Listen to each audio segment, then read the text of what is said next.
just good at bargaining. It was true that he never lost a deal as a merchant. Clay tells him that in the army, his skill would guarantee a top position. Arzam was a guardian warrior, and he asks Clay what his skill means. Clay first scolds him for shouting out his skill aloud, and then tells him that a guardian warrior is a combat-type skill, and using it, he can master aura arts and even defensive magic. Arzam was shocked to know that he can master magic. He never even considered that possibility living in the village. He liked the sound of a guardian warrior as he was actually the village's watchman. Clay was happy to see that most of the people were happy with their skill seeds. He tells Arzam that the real skill seed appraisal ceremony is far more grim. Arzam asks him, what does he mean? Clay had witnessed a few ceremonies. Yuke was often asked to attend for good luck. In the real ceremony, if someone draws a seed like patience or digging, they are instantly branded worthless. Especially for a noble, it was like end of the world. Parents place all their hopes on children, and when they get less impressive skill seed, they disown their kids at the spot. It was horrible. Clay tells Arzam that the skill seeds are nothing more than aptitude markers, and people should treat them more lightly, just like everyone in the village. Arzam laughs and replies that they have always survived without knowing about it, so now it does not matter so much. Then comes his son, Kiezan, along with Rita. Kieza seemed pretty excited, and Rita looked a bit nervous. They were the last in the line. Kieza goes first, and he receives skill seed. Spellblade and Rita had skill seed. High-rank Magitech crafter. Both of them did not know the meaning of their skills. Kieza asks Clay if his skill is any good. Clay looks absolutely stunned for some reason. Then he snaps out of it and tells Kieza that Spellblade is a good skill, and it's the upper-tier form of a magic swordsman. Kieza still seems confused. Clay explains him further that a magic swordsman is a hybrid of swordsman and a mage. Spellblade is simply the hybrid of the upper tiers of a mage and a swordsman. Thus, he was greater than an archmage and a great swordsman. Kieza still could not fully comprehend it, but he was very happy to know that he has a cool sword skill. Clay had actually not revealed how big of a skill it was. He was glad that they discovered such extraordinary skill so early. If that skill had been revealed in the capital, it would have caused an uproar. Spellblade's skill was so rare that one could even become captain of the knights. He did not tell Kieza about it as he might get carried away and slack in his training. He did not want to PT additional pressure on him. Then he tells Rita that she can craft all sort of magic tools and also learn additional skills such as alchemy, potion brewing, magic circle creation, and many more. Her crafting Magitech and grants selling them at good deal would be perfect for the household, he says. Rita could only imagine how it would be. Then Clay offers to teach her the basics of creating Magitech. But for some reason, Rita refuses. She tells Clay that she would like to stay the way she is. Clay decides to not force her. He goes to Kieza to tell him that they will next add magic to the sword training. Kieza was totally excited for it. He tells his father that he might become a mage. Clay looks at all the smiling faces. He was still feeling strange inside as all those skills were far too good. Rita, Kieza, the chief, Grants, Arzam were some exceptions, but even the other people got quite decent skills. They would have done so well in the capital. For an entire village to have strong skill seeds, it was unheard of. He believes that there must be some hidden condition that the people of Emil village fulfilled, and is just luck. Some people were regretting for not knowing about their skill when they were younger. Clay believes that for such talent to be buried there on the frontier is vital information. So, he decides to send a letter and consult to Yuke about it. Because of the Demon King campaign, Yuke was said to have fewer noble backers than the first prince. So if Yuke is to govern the kingdom, he will need more talented people on his side, and Clay knew that Yuke will use the villagers' talent optimally. Kieza sees Clay pondering like that, and tells his father that he is scheming again. Arzam was just hoping that it would not be something outrageous. People tells Kieza that he's very lucky to have a king and talented teacher like Clay. Arzam knew that Clay would not stay a teacher for long. A few days later at the Netherworld, Clay was wondering about something. He wanted to solve a mystery before continuing with the frontier's development. He wanted to find out how did the red grizzly that attacked Kieza leave the frontier. The frontier beast survives on its dense magical energy only, so they would never step out of it. When he asked the villagers about it, they said that goblins usually stray out, but never a beast of that size and power ever appeared outside the Netherworld. He feels like something new was happening in the jungle, and he needs to find out about it before more people gets injured. If he had not shown up in time that day, then Kieza could have died. After building the pathway, he did not want any more people to ever face a situation like that. The next day, he slays a giant pig monster deep in the Netherworld. While cooking meat, he thinks that even after venturing that far in, he still have not grasped the full extent of that frontier. Suddenly, a flame attack comes at his back, and Clay uses magic barrier to block it as soon as he senses it. He looks at the dark area between the trees and says that he knows she is here, so she can come out and finally talk. In the end, a beautiful tall elf girl shows up. Clay was not expecting something like that to be his stalker at all. Clay asks her if she eats monster meat. The elf replies that she thought he was talking a break and attacked him, but she failed. She agrees to join him to the meal. They both sits there peacefully and eats. Clay could not understand how could someone who just tried killing him be so chill the next moment. There was a weird divinity around her. Then he tells her that he was a bit shocked to meet an elf there, as he heard elves only lives in Elfira, the kingdom of the sacred tree. She laughs and replies that she also have never seen a human wandering in the Netherworld so casually in her life. Clay sees that she was straight to the point. Then Clay introduces himself properly and tells her that his plan is to clear the frontier land to make it habitable. The elf girl introduces herself as Charlotte of the Veda clan, who lives there on the frontier. Clay exclaims when he hears that she lives there. She tells him that she lives much deeper in the land. The truth was that the Netherworld was far more livelier than the humans imagine. She tells Clay that elves, spirits, beast folk, and even demons lives in the Netherworld. Clay had no idea about all that. But then he realizes that many countries capture and enslave non-human races. Elves were considered to be eternally young and beautiful. The beast folks were robust and durable, and the demons, of course, were the prime enemies of the humans, and thus they are killed on sight. He asks Charlotte if all the races who sought refuge from the humans ended up there in the Netherworld. Charlotte calls him perceptive. She tells him that surviving there is no joke, but between humans and monsters,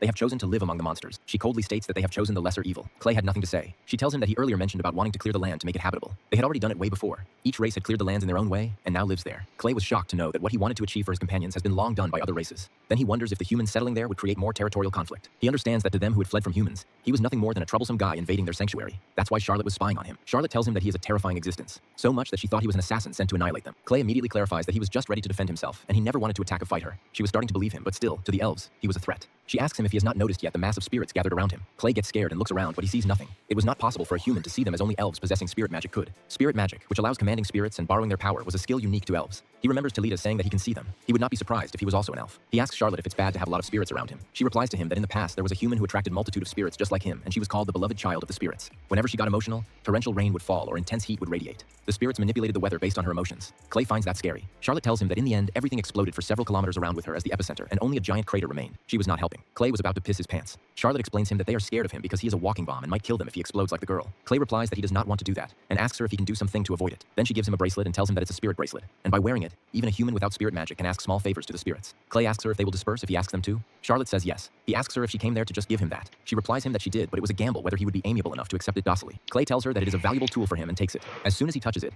he feels a strange presence. Charlotte tells him that her job is done, so she will take the leave. But then Clay stops her and asks her if from her perspective anything had recently changed in the frontier lands. She starts pointing at him. Clay tells her that the other day, a giant red grizzly showed up in the forest and almost killed a boy. She tells him that the monsters of the frontier have been acting weird shortly before his arrival. Clay asks her if she knows of any reason for that. She replies, no. Clay says it's okay, and then she stops her again and asks if she would like to meet him again. She replies with a smirk that if it becomes possible, then yes. Then she flies off to the sky like a bird. Clay could feel her killing intent the whole time. He knew that no matter how friendly she acts, she will always look at him with suspicious eyes. He was hoping that the bracelet will help him to solve some problems. Charlotte had a good first impression of him, but still, she was on guard. She actually knew the reason why the red grizzly was driven out. It was because a monster stronger than it appeared in its territory, so it was forced to flee its lands. But the other races cannot flee. They were trapped between the evil monster and the evil humans. Meanwhile, back at the Emil village, there was a commotion. Arzam asks a guy what was the matter, and he tells him that a guest has arrived from the royal capital to meet Clay, and she looks like a priestess from the church and is very beautiful. 3 years before the Demon King was defeated, in an orphanage on the outskirts of the country, Yuke once made a visit and tells the kids that they have eliminated all the monsters in the area, so they can play outside safely. Clay was there with the hero party by that time. He asked Flora if she was the one who requested the church to support the education of the orphanage. She replied, yes. She wanted to do whatever she can to help the poor. Clay thought that defeating the monster was enough. Flora told him that from an efficiency point of view he might be right, but they have to help the children who are the future of their nation. She told him that to save people means giving them hope, and not only about defeating the monsters or giving them food or medicine, but about making them feel that they are valuable and deserve to live. Arzam goes to the netherworld to inform Clay about the lady. Clay at first wonders who would it be, but as soon as Arzam describes that she looks like a press dress and is blonde, he realizes who it might be.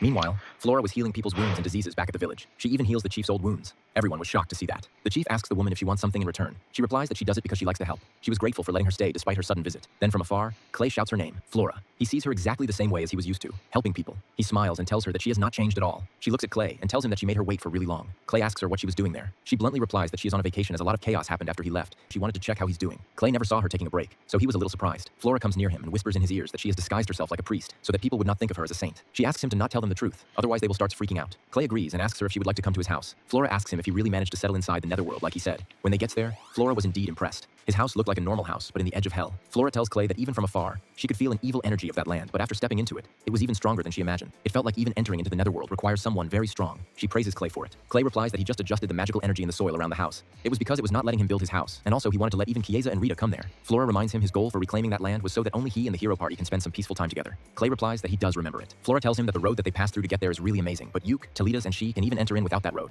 Clay agrees. Then she also asks him if he examined the skill seeds of all the villagers for free. Clay asks her if it's a problem. Flora gets close to his face and whispers in soft voice that those things were not really necessary to reclaim the netherworld. Clay had no words. He stares at her in silence. Flora chuckles and tells him that he has just grown attached to the people of Emil village. Clay remembers the villagers and agrees with a big smile. He tells Flora that he even got a disciple now. Flora was absolutely blown away to hear that. The next day, Chiesa, Rita, and Arzam were all having a chat with Flora. Flora was telling them how she met Clay at the royal capital. She was telling a fabricated story, of course, but the others could not tell the difference. Then she tells Rita that Clay is so cruel that he has not written a letter ever since he came there. Rita finds it hard to believe that Clay would be such an inconsiderate person. Clay sees how Flora was using him to be close to others. She tells Clay that she might have forgiven him if he had written a pile of letters and then tore them up because of mistakes. Clay replies wittily that he just thought she would be really busy at the royal capital and would not have time to read his letters. Flora gets angry as she saw Yuke receiving a letter from him. Clay was shocked to see that she knows that. Flora tells him that Yuke himself told everyone when he received the letter from him. He was elated. She asks Clay if Yuke was not as busy as her. Clay replies that it was work-related letter. Wright then tells them that they seem very close to each other. Clay tells Rita that they are as they traveled together for about 4 years. Rita was shocked to hear that and asks him if it was just the two of the... Everyone stares at Rita when she asks that. Then Flora smiles and answers her that it would have been great if it was just them two, but there were 2 more people with them on the journey. A blonde noble and a skinny old man. Rita immediately imagines a middle-aged royalty and a very old man.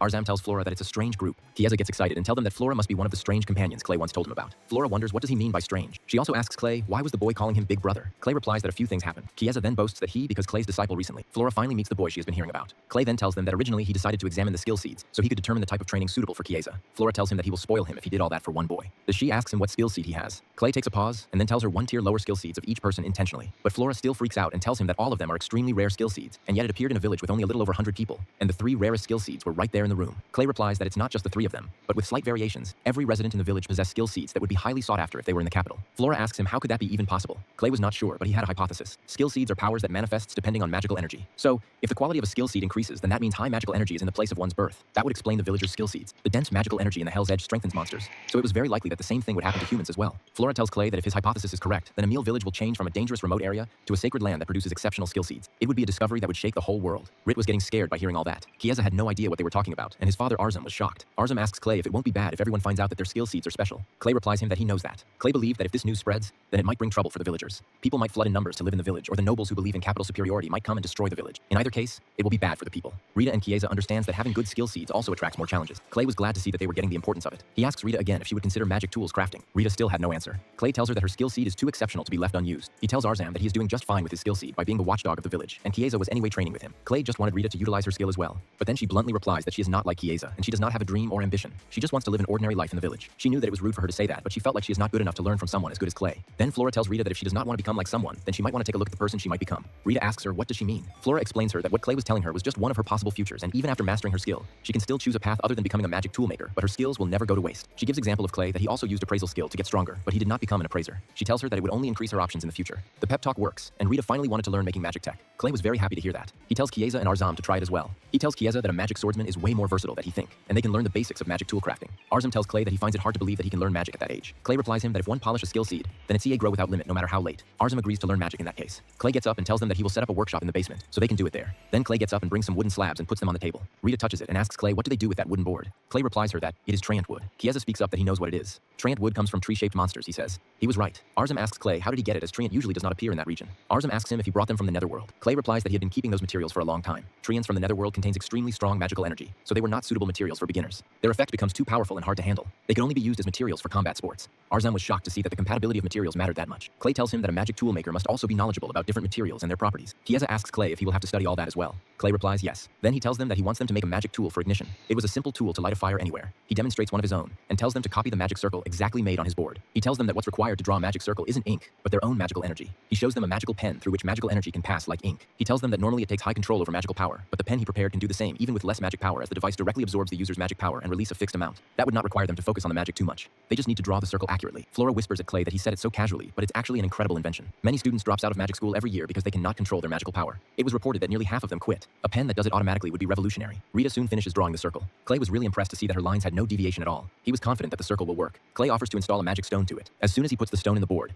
a small fire ignites in the middle of the magic circle. Clay tells her that because she drew the magic circle so precisely, she might succeed in her first attempt. Normally drawing a circle of that level requires much more training. Clay tells her that they will cut the part of the board where the stone is attached, so that they can detach the board and use it to turn the device on and off. Rita was very happy to see that, and asks Clay if she can keep that one as a souvenir. Clay agrees, and he in fact tells her to make more for the villagers as well, and it will be a good practice for her. Rita agrees to do it. Meanwhile, Chiesa and Arzam were still struggling to draw the circle. Flora also manages to do it on the other hand. She thinks of becoming a magic tool maker herself. That would serve her as a second source of income. Clay gets scared for a second, thinking that she might actually leave the church. A few days goes by, and one night during their walk, Clay tells Flora that Rita and Chiesa have greatly improved their control over magical power. Flora agrees. Everyone could at least draw a magic circle on their own. But at the same time, Clay was also creating tall monster-repelling lamps to secure his road even more. Flora tells him while walking in that romantic light that there is no other place in the world that uses monster-repelling lamps that luxurious. Clay replies that he just wants to eliminate the danger of monsters as much as possible for the villagers. Then Flora asks him if he also plans to develop the netherworld. Clay replies that he is expanding the land little by little. Flora tries to guess why he has not been doing it faster. She was spot on to guess that it is because of the cursed bracelet he was wearing. Clay smiles to see that she figured it out. He tells her that calling it a curse might be a bit exaggerated as he can simply put it on and off normally. Plus, he had already disabled its effect. She asks him if the one who gave it to him was the elf from the netherworld he mentioned earlier. She was wondering why she gave it to him. Clay replies that according to Charlotte,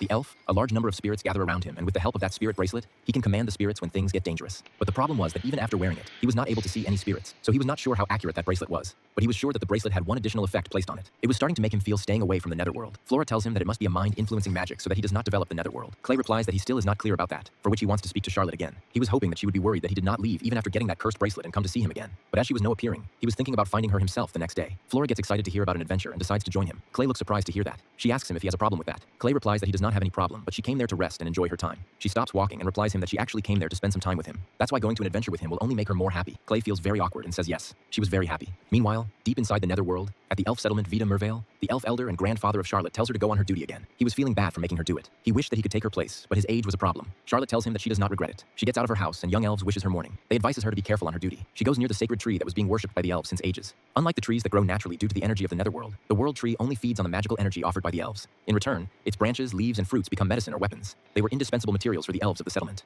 But about a month ago, a jet black dragon suddenly arrived there and began devouring the world tree. Many elf warriors fell fighting it, and many homes were destroyed. In the end, they abandoned the idea of defeating the jet black dragon. Now they focused only on supplying magical energy so the world tree does not wither. Even though every branch that grows from their energy ends up in the belly of the dragon. Being frustrated from all that, she directly strikes the dragon with lightning magic, but she fails, and the dragon was perfectly fine. That breaks her down completely. She feels so helpless and cries for help. Meanwhile, back at the royal capital, Geeg was getting really pissed by reading the reports that said Yuke was favoring some common villagers at the frontier. His friend tells Geeg that he started a policy of evaluating people based on ability regardless of their origin, and it has become a topic of conversation among people. Yuke sent priests to poor frontier regions where there are no churches, and thus people went through appraisal ceremony. His friend tells Geeg that right now everyone is captivated by the hero who defeated the Demon King, so people will praise him no matter what he do. Geeg did not believe in all that nonsense. He tells him that Yuke can keep flattering the commoners and feel proud of himself while most of the powerful nobles already stands on Alton's side. He was eagerly waiting for the trail match which will finally expose Yuke. The other guy tells Geeg that he heard he is planning another big event beside that match. Geeg replies yes. He was thinking that since they will gather the citizens and hold a large-scale event, it will be boring if it were just a trial match. He wanted to make it a very entertaining festival. Then Geeg asks the other guy how his preparations are going on, whether he obtained what he wanted underground. The guy replies yes with a very menacing grin. He tells Geeg that everything is proceeding exactly according to plan.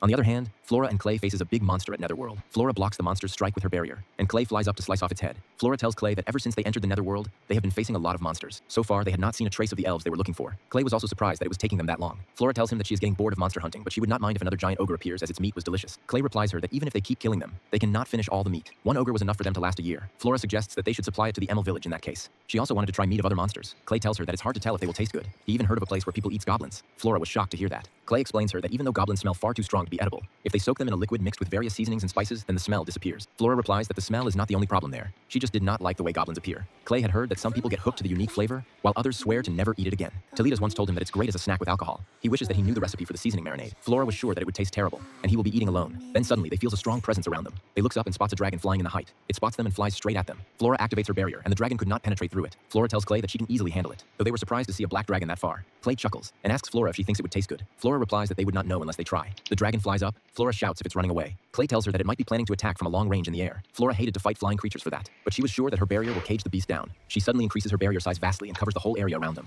The dragon could not escape either. Then it throws flames out of its mouth, but Flora uses another small barrier which blocks it. Clay suddenly activates his appraisal skill and tells Flora that he has never seen black dragon fire before. Its power was far higher than regular breath attacks. It was dark attribute mana. He concludes that the dragon was using mana into its breath to boost the power. Then he uses the imitation skill and starts breathing black fire out of his mouth himself. He releases even stronger flames at the dragon and burns it down badly. Then they gets out of the barrier, and Clay tells the dragon that it is carrying a pretty strong miasma, so it must have killed quite a lot of people. But it made a big mistake attacking them. He promises the dragon that as a final mercy, they will eat every bit of it, so it can die in peace. The dragon gets up again and charges at Clay. Clay swings his sword swiftly and slashes off the black dragon's head. The beast that scared the elves was finally dead. Flora praises him. Clay also acknowledges her contribution, which clearly was a lot. Her barrier magic was too impressive. He expected nothing less from the saint. He looks at her, and she was trying to figure out what part of the dragon will taste the best. Looking at her, so Body would be able to tell how strong she really is. Probably that's why she was so easy to get along with. Thus, they cooked the dragon meat, and it was as expected very delicious. Flora tells Clay that it's the best dragon she ever tasted, probably because of all the people it ate. Clay tastes it and tells her that the meat even has a slight healing effect added to it. He wonders what was the reason. Flora feels like it would be a perfect meal for a break. She tells him that they will continue searching for the elves after eating. She got entertained for a while, she says. Meanwhile, at the Veda Fonts, the elves were shocked to see that the dragon has not returned yet. Usually it gets back by that time.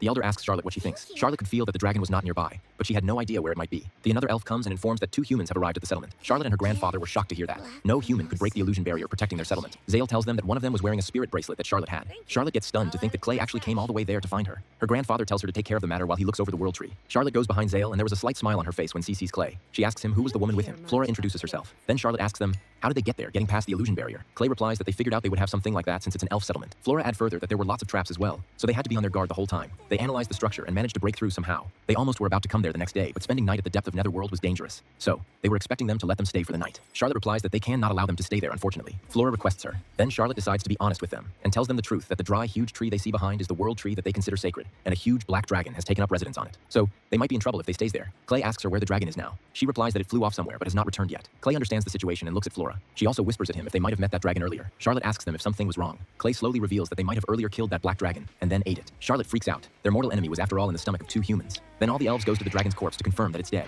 Well, it was evident that it was dead, but the question was, How did two humans manage to kill it? Charlotte was in tears to see that their trouble was finally over. All the elves shed tears of joy. Clay asks Flora why they were overreacting so much. Flora tells him that he is saying that because he defeated the Demon King, but normally even a black dragon is also very hard to defeat. Clay realizes that she is right in a way. The Meville, the elder, respectfully calls them and invites them to spend the night at their settlement. They goes to Charlotte's house and both Elder and Charlotte prays on behalf of the settlement to offer them gratitude for saving the settlement and the world tree from the brink of ruin. Clay tells them that it's no big deal. Flora even tells them that they took it down because they wanted to eat it. The elder tells them that even if it's a minor thing for them, it does not change the fact that they saved them, and for that he wanted to offer them a reward. He goes down on his knees and asks Clay if there is anything that they can do for him. Clay thinks about it and then replies that he would like to have their permission to develop the borderlands of the Netherworld. They were shocked to hear that. The elder looks a bit sad and tells him that he would surely require no protection. Clay asks him, what does that mean? The elder then explains him that the elves of the Veda have a legend. Long ago in ancient times, they were given a mission by the gods to protect humans from dangers of the Netherworld. They were a special clan sent to that land for that only. Clay was surprised when he heard that because he knew that they were driven away from their homes by humans and thus ended up in the Netherworld. Charlotte tells him that they pretend to be hostile towards humans so that humans will stay away from the Netherworld. But it was entirely a lie that they hate humans. There were those who were chased away by humans. Those elves also live there, and they believe that humans are no less than monsters. She admits that she lied to him about the spirit bracelet. Its actual function was to keep him away from the Netherworld, but his existence exceeded the scope of their magic. The elder decides in the end that the person who defeated the black dragon and saved them have all the rights to develop the Netherworld. Clay was so happy to hear that. Flora tells him that he does not have to worry about anything now. Flora found the case very interesting that the elves of the Veda clan all look down on humans, and yet their mission is to protect humans. She also was confused between the world tree and the holy tree. The elder explains her that the world tree is the original, and the holy tree that they worship is a cutting from a branch of the world tree. Flora wonders if that means the droplets and leaves that can be harvested are more valuable there. The elder tells her that she is right, and asks her if she wants some. Flora was above 7 skies when she hears that. But that was not all.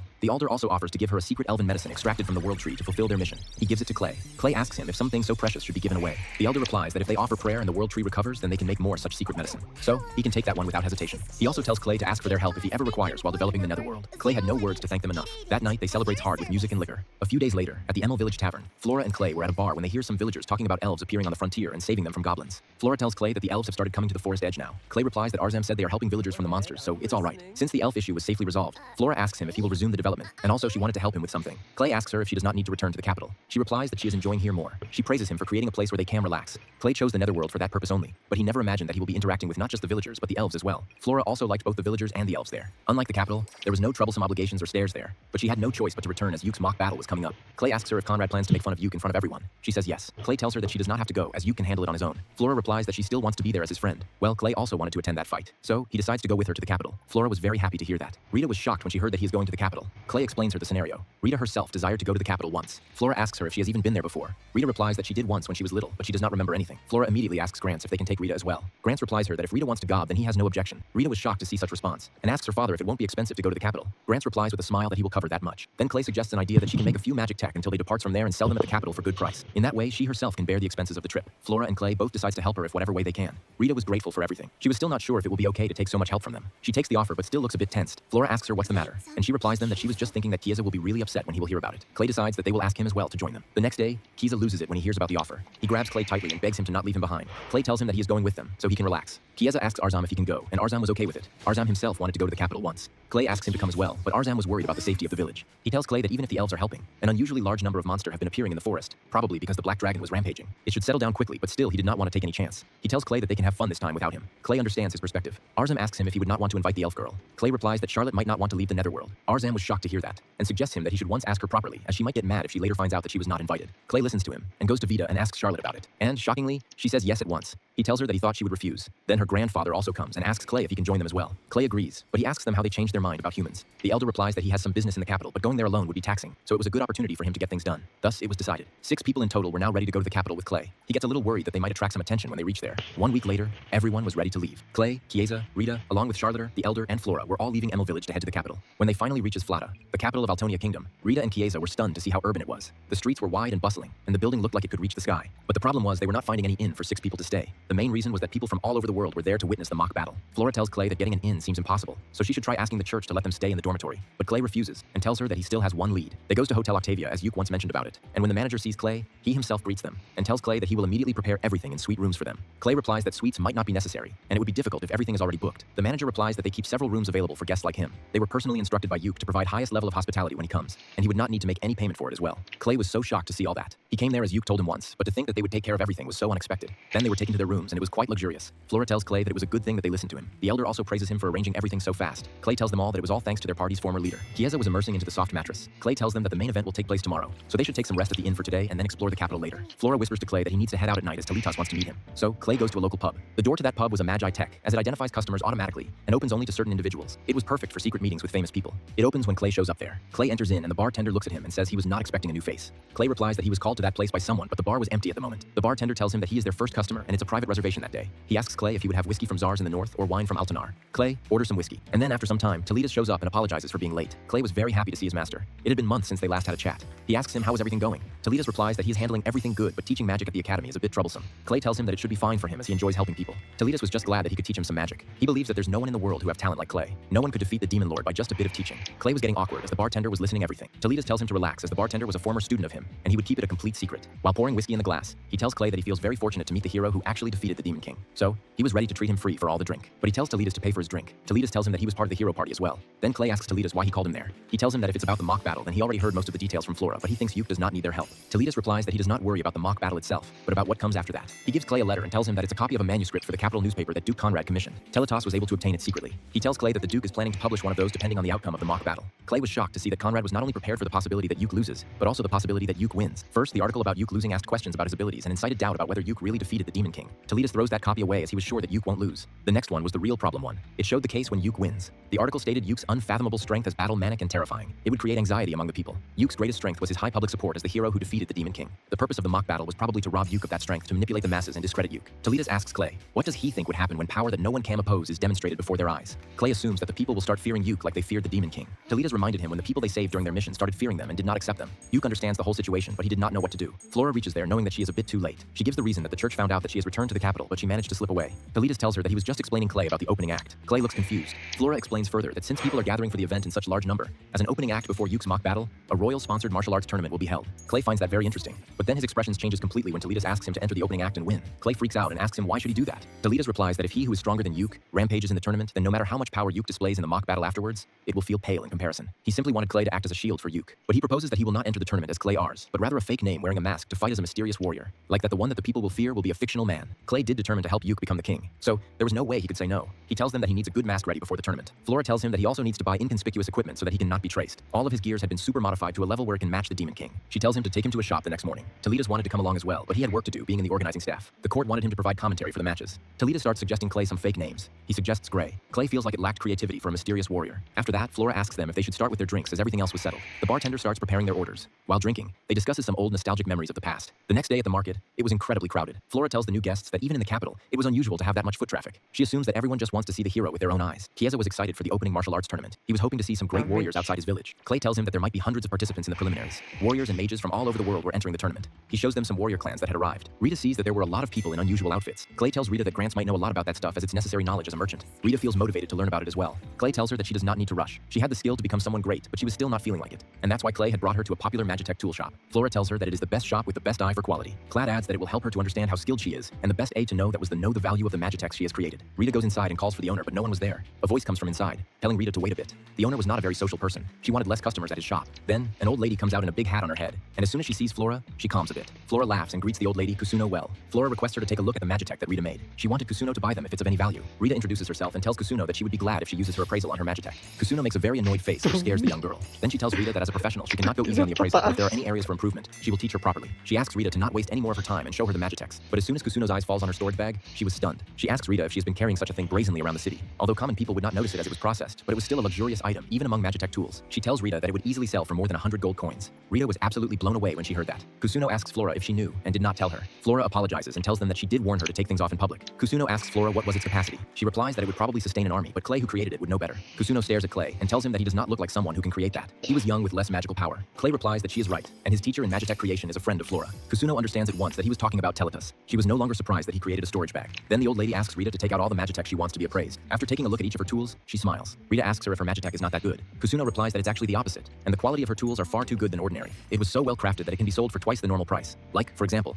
the Ignition Magitech that she had created had a standard design with no special enchantments, but the exterior reinforcement through magical power was truly magnificent. Kusuno tells Rita that it's not possible to achieve that with sloppy magical power, and also she had attached reflective material to it, which is not normally used for ignition. That amplified the brightness of the small magical light from the scrap magic stone. Many Magitech artisans think that it's enough for Magitech tools to be devices that activate magic, but Rita's tools did not just focus on magic, but also it incorporated numerous thoughtful innovations, considering the people who will use them. She tells Rita that all of her magic tools are really good. Kusuno asks Clay if he taught her all that. Clay replies that he only taught the basics, and then she came up with all the innovative ideas. Rita tells them that Clay told her to think about the people who will use them. Kusuno tells Clay that he might have a talent of a good teacher. Clay was just passing along what his own teacher taught him. Then he asks Kusuno if she will purchase Rita's Magitech tools. She replies that she will be a fool if she refuses it. She in fact skips the bargaining process since it was her first time. She throws two bag full of gold coins to her. Rita freaks out as she had never even seen that much money. Kusuno tells her to get used to it, as in that business she will keep making that kind of amount. She asks Rita to do business with her more in the future. Rita gladly says yes. After that, they goes to the blacksmith that Flora talked about. Flora knocks the door and calls out Gelt. Gelt replies from inside that he is busy working, so they can just come in. When Flora opens the door, Gelt was working on making something. He looks at Flora and was shocked to see her after a long time. Flora tells him that she needs some equipment for her friend and a kid.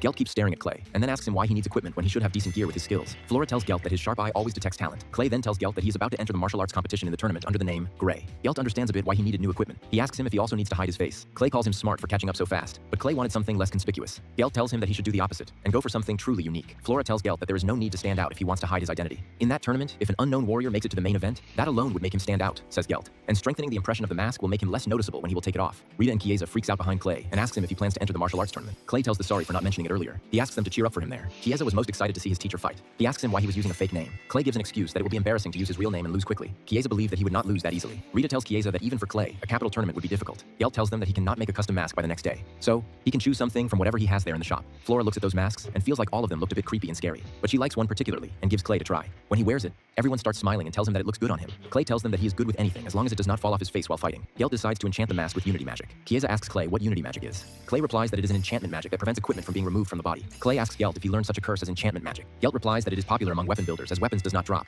but if he makes it too strong then it will stick like glue and would not come off even when required. Clay asks him to enchant it just enough that it won't drop while fighting. Gelt then asks him what sort of equipment he likes. Clay asks him to create any cheap mass-produced item as one-of-a-kind piece would be traceable. Gelt shows him some magic iron swords. He could tell that Clay uses sword. Clay was impressed again to see how well he could read a person. Gelt tells him that he has been a blacksmith for a long time, so he has the skill of identifying skills. Then he asks Gelt to show some really good equipment for Chiesa. He was ready to pay whatever cost it requires. Gelt takes a look at Chiesa and immediately figures out what kind of equipment he requires. He tells Chiesa directly that he will forge the right weapons for him. Chiesa was happy to hear that. Then Gelt goes on to work on the mask. He tells Clay that he also wants to see how far can Flora's former party member can go with his equipment. Clay smiles. Gelt had guessed one more thing correctly. The next day, it was finally time for the tournament. Clay was ready with his new mask and equipment. Strangely, the mask actually suited him well. Flora and the others goes to their seats. Chiesa and Rita sees how their seats were special and asks Flora if it was even okay for them to sit there. Flora tells them to not worry about it. Then she asks the elf elder where Charlotte is. He replies that she is in the same place as Clay. Flora's eyes widens and she asks him if she also took part in the tournament. The announcement starts. All the contestants enters the arena. Clay sees that the tournament was officially called the Demon King Subjugation Memorial Martial Arts Tournament. A tall guy beside him asks him with a smirk how far does he think he can go. Clay replies softly that he will win it. The guy laughs out loud and pats on his back. Then everyone is told to stand up as the king enters the arena. Clay was seeing the king after a very long time as well. Queen Alexandra was standing next to him, and just like the rumors said, they seemed like a loving couple. But it was something to think about why there were so much differences between the princes.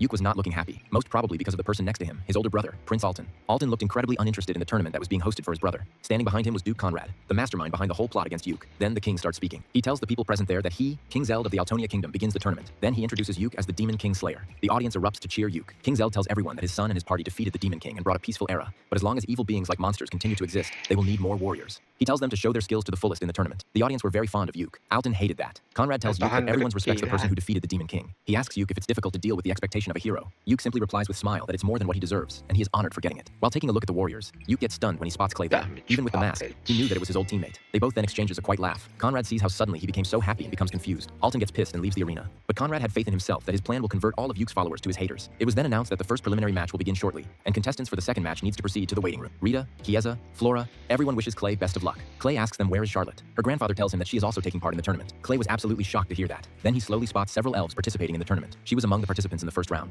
The elf elder tells Clay that because of the recognition blocking Magitech, she is looking more human. They met the elves from the Holy Tree Nation the previous day when Clay was checking out shops. He tells Clay that they have come to present Charlotte to them, and to make them understand that she who is special exists in the netherworld. Clay realizes that Charlotte was called Lady Charlotte by the other elves. He thought that it might because she is the granddaughter of the elder. Clay tells the elder to inform him whenever they need any help. The elder replies that they will surely consult him whenever needed. The tournament was about to begin. Clay finds the method of finding the winner very harsh. They were making 100 people fight at once. All the 800 contestants were divided into 8 groups, and the last one standing from each group will advance to the main event. Charlotte was in the first group. Clay wanted to see if she can survive among so many warriors. The conductor asks the participants of Group 1 if they all put their badges. Those badges were Magitech that will absorb and take on a certain amount of damage, and beyond that, the badge will break and the contestant will be eliminated. Everyone was shocked to see that they were using such advanced technology for the tournament. Flora tells Clay that it's really impressive that they could make such advanced Megatech for 800 participants. Clay tells her that Toledo's must be behind it. The preliminary match 1 begins and all the contestants starts attacking each other with full force. The elves from the Holy Tree Nation were all doing great. Flora tells Clay that Varlot seems quite skilled in hand-to-hand combat being an elf. Clay replies that she must be using light body enhancement magic. Her grandfather slowly whispers that Charlotte is not just an elf, that's why she must win. Charlotte never even thought that she would leave the forest, but her grandfather convinced her that it's a perfect opportunity to gain the trust of the outsiders. It was getting more and more difficult for them to fulfill their mission by staying hidden. After watching the resolve of Clay, their mind had changed. Charlotte wanted to be strong like Clay, who can save people. She wanted to save not only humans, but elves living in that part of the world. And to do that, she needed to prove her strength. With the rapier, she was looking incredibly beautiful while taking her fighting stance. Her own opponents were mesmerized to see her. They wonders if she can even fight. Then a guy comes straight at her, and she breaks his badge with one strike. Another guy throws a flame arrow at her from behind, but Charlotte spots it in time and uses barrier magic to block it. She breaks that person's badge with a single strike as well. The remaining contestant sees how strong she was and surrounds her. They were all elves, but the elves did not know that she is also an elf. They were in a coordinated formation and were all using body enhancement magic. It was really bad for Charlotte, but she was still confident in her skills. The elves jumps at her from different directions, but then she uses Spirit Art, Sylphied Protection, Wind King's Guard magic, and blows all of them away at once. In a swift motion, she breaks all 4 of their badges, and with that she becomes the winner of the preliminary round 1. Clay tells the elder that she won comfortably. He replies that she made him really proud. Like that, the winner of the second group was Knight Braga, and of the third group was Mage Orel. Then it was finally time for group 4, in which Clay was also there. The match begins, and Clay sticks to his plan of being as inconspicuous as possible. With that many people in one match, rather than fighting actively and wearing himself out, he was staying out of sight and pretend to struggle while waiting for the numbers to decrease. He feels like it was the most efficient approach. It might look cowardly from the outside, but he was certain that he would win that way. Clay could feel some rage from the behind. It was coming from Flora. She wanted him to fight more seriously. He was supposed to stand out more than Yuke. Clay was thinking that if he stand out recklessly, he will get hit from all sides. He strikes a guy too hard by mistake and breaks his badge at once. He immediately feels bad. Then suddenly he senses a powerful magic from behind. Someone was using an ice spear magic to take down all the contestants at once. It was about to hit Clay first, but if he dodges, then it will hit all the other participants behind him. So, he quickly turns and deflects the ice spear with his sword. Everyone was shocked to see that. Clay knew that he overdo it. It was a habit he picked up during the journey to defeat the Demon King. His body moved reflectively to protect other. Everyone's attention was now on Clay. All the contestants wanted to take him down. They all charges at him. Clay ended up just as Charlotte, but Clay was tired of it. Thus, he wastes no time and takes down all of them at once and breaks their badges. At last, only a kid was left. Clay assumes that he was of the same level as Chiesa. He wanted to see what he would do in a few years, but for now, he simply knocks him off and wins the preliminary match 4. The audience were surely captivated by his enigma. He was the only one to win without using any flashy moves. After that, the matches continued and we got more winners for the main event. But something strange happened in the final match. A person used a self-destruct spell and took down everyone, including himself. There was no winner in that match. The organizers announces that the winner of the match will be decided the next day after deliberation. Flora tells Clay that she never thought something like that would happen. Clay was just glad that it did not happen during his time. But as both Clay and Charlotte won, she tells Clay that they will celebrate their victory at night. Meanwhile, Conrad had already gathered the S-rank adventurers who would fight Yuke the next day. Laldo the Destroyer, Bernardo the Shadow, and Simon the Ironclad were all renowned S-rank adventurers. Laldo tells Conrad that they had to come as it was a rare opportunity to fight the hero who defeated the Demon King. He asks Conrad if they can go all out. Conrad replies them that it will be a problem if they hold back. Bernardo was the kind of person who would do anything if paid well. However, this time he was also very much interested in the martial arts tournament. He wanted to participate in it as well. Conrad tells him that he can still participate if he wants. Bernardo asks Conrad how is that even possible as the qualifiers are already over. Conrad calmly replies that the 8th match left an open spot due to an accident, so he can squeeze him in that and make it work. He wanted to make the main event more fun. He wanted to hype up things before the main exhibition match with Yuke. Bernardo gladly takes the offer. Then Simon tells Conrad that he wished to give him something. Conrad asks him what it is. Simon hands him over a small pouch. Simon tells him that he has seized it from basement back when he snuck into the royal castle's basement with his guidance. He whispers in Conrad's ears that he received it from the corpse of the demon lord. Conrad's expression changes. Simon furiously tells him that when they judged that they have no chance of winning in the mock battle with the hero Yuke, they were thinking that he should use that. Conrad looks scared for the first time. He asks Simon if he plans to kill Yuke. Simon asks him if he cares about Yuke so much. Simon tells Conrad that he knows that he sent Yuke on the quest of killing the Demon King, hoping that he would die on the journey. Conrad replies that it was much different than killing him in the tournament that he was hosting. If Yuke dies in the battle, then he will be blamed for it. Simon tells him that if Yuke really is the hero who slayed the Demon King, then no matter what scheme he devise, he would not lose. Simon tells him that someone who loses to Simon, the last survivor of the 4 heavenly kings of the Demon King's army, would never be able to defeat their majesty, the Demon King. Yes, he was a demon. The next day, even more spectators shows up at the arena to witness the spectacle. On a huge magical display, the tournament brackets were announced. According to that, Clay calculates that Charlotte and him would not face each other unless the other goes to the final. Charlotte tells Clay that his first opponent is Mr. Oral. He was the mage who won the 3rd match. And Gray's opponent was Helga, and Clay knew her from before. She was quite famous. She was the commander of the Curio Principality's independent mage order. Charlotte feels intimidated just by her title. Clay tells her that Helga is way stronger than she looks. The fact was that he had fought her once before, when the hero party visited the Duchy of Curio on their quest to slay the Demon King. The entire magic order challenged them to a test of skill. They managed to win back then, but after so many years, Clay was sure that she is even stronger than ever before. He could sense it. Then someone approaches Charlotte by calling her lady. Charlotte recognizes that it was Ira, another elf. Charlotte tells Clay that he is one of the elves who met her grandfather the other day. Clay asks Ira if he is from the Holy Tree Nation. Ira replies yes. Ira tells Charlotte that he watched her match the other day and was impressed to see how skilled she is. He now understood why the elder was praising her so much. He tells Charlotte that he will be glad to face her in the match and leaves. Clay asks Charlotte if she thinks she can win. Charlotte replies that she has no intention of losing. She tells Clay that it's a relief that there is a barrier around the arena stage. That way she can go all out without worrying about hurting the audience. And also the barrier was quite beautiful. Despite its massive scale, there was not a single ripple in it. Clay tells her that there is a specialist who is maintaining the barrier for them. He gives a hint that the barrier would not even flinch at a black dragon's breath. Charlotte understands that he was talking about Flora and wonders how strong she is to create something that big and strong. Normally, it would require immense focus for an expert to keep it intact, but she was talking and laughing and the barrier was still perfectly fine. Then, announcer announces, the first 2 warriors. The rising star of the Mazul Knight Kingdom's heavy knight order, Braga Sykes, was up against mysterious warrior, Ira. Charlotte asks Clay who he thinks would win. Clay replies to her that in a one-on-one fight, the heavy knight usually has the advantage, but it was hard to say in that case. The battle begins, and Ira launches fire arrows at Braga. It hits Braga and creates a thick smoke. Clay knew that magic of that level would not have any effect on Braga's heavy armors, and so he was right. Braga swings his blade and clears the smoke at once. He charges at Ira and strikes with his big sword, but Ira slides left and dodges it quickly. Then Ira out of nowhere creates a magical sword, and before Braga could react, he points it at his neck. Braga knew that. He will lose his head if he makes any movement, and thus drops his sword and surrenders. Ira was announced as the winner of the first match. Clay tells Charlotte that if Ira was just a mage, Braga might have won, but Ira was also a good swordman, and thus was overpowered. Charlotte gets a bit serious as it was her match next. She was up against Oral. She wastes no times and quickly ends the match with her magic sword. Match 3 was between between Gray and Helga. Clay, who was identified as Gray, easily defeats Helga. Helga herself was shocked to see how quickly she had lost. She tells Clay that she recognizes his fight style. She tells him that he has significantly improved since the last time they fought. She keeps his secret and stays silent.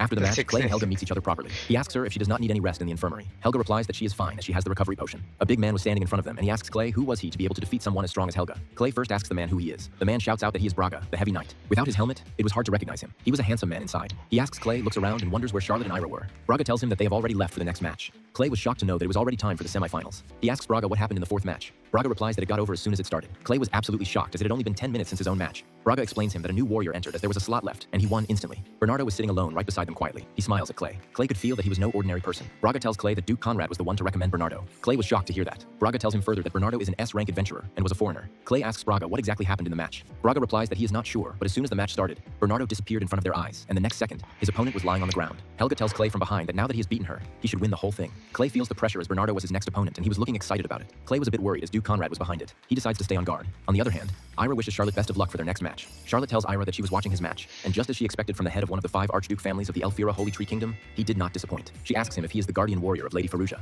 Ira smiles and replies her that she took too much time against a weak mage, and he hopes that she goes all out in the next battle against him. Charlotte tells him the same thing. Ira tells her that if he goes serious, then he might break the arena stage's barrier and cause casualties among the audience, which will not be appropriate. Charlotte smiles and assures him that the barrier would not break even if they both fight at full strength. Ira gives a sharp look at her and calls it nonsense. He asks her if she was so weak that she cannot break a human-made barrier with her magic. He calls her a shame to elves living in the forest. Charlotte calls him arrogant and stupid in return. The heat between them was rising. Ira tells her that he will go all out without caring about the humans now. Charlotte was still not too worried as she believed in Flora's barrier. They both enters the arena and stands opposite to each other. The first semi-final between 2 elves begins.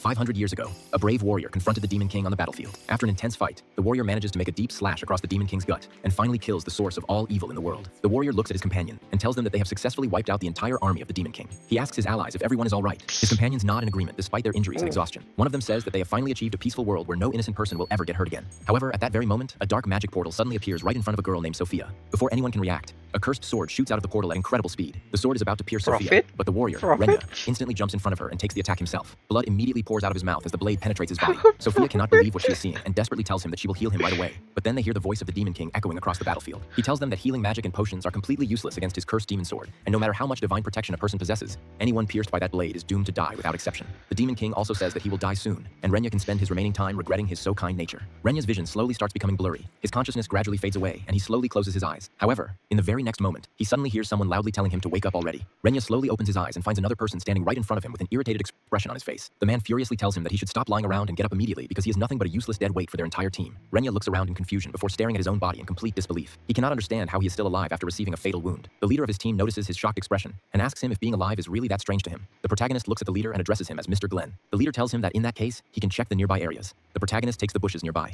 But then it is said that the stars have not moved much since he fell asleep, and it looks like he is only asleep for about half an hour. But then he recalls the dream that he has just seen, and his dream gets clearer day by day. He has been getting this same dream a lot. It is a legend that has been passed down in this country for the last 500 years. It is called the Tale of the Hero. But the dream that he sees is completely different than the tale, because in the story, after the hero defeats the Demon King, he marries the great sage Lapis and spends the rest of his life far away from people in a peaceful manner. He climbs onto the branch of a tree. He wonders why he is constantly having this dream where the hero dies in the end. His parents also named him Renya so that he would grow up to be like the hero, but the reality is completely opposite. His title is Brave One, and its skill is none. People around him tell him that they have never heard of a title like that, and they would be so embarrassed to even go outside with that kind of title. They also whisper among themselves that he does not possess any kind of skill. In this country, when a person turns 15, they receive the blessing of Goddess Furia at the church. Some people receive a title and skill. Their titles and skills decide what kind of life they can lead and what achievements they can build. But his title is completely meaningless, and he does not have any skill. The inside of the country is so peaceful, but once he heads outside, it is covered by monsters who do not hesitate even a bit before killing a human. Other nations are still threatened by demons, and this conflict never ends. The guilds of each country handle this threat, but there is a shortage of adventurers. The protagonist has such a useless title, but his family truly believes that it means something, and so they always cheer him on, and that is the reason he wants to protect his family. He chooses the path of an adventurer. Renya feels like it will be very tough for him to become like the hero in the dream, but still, he does not want the people important to him to get hurt,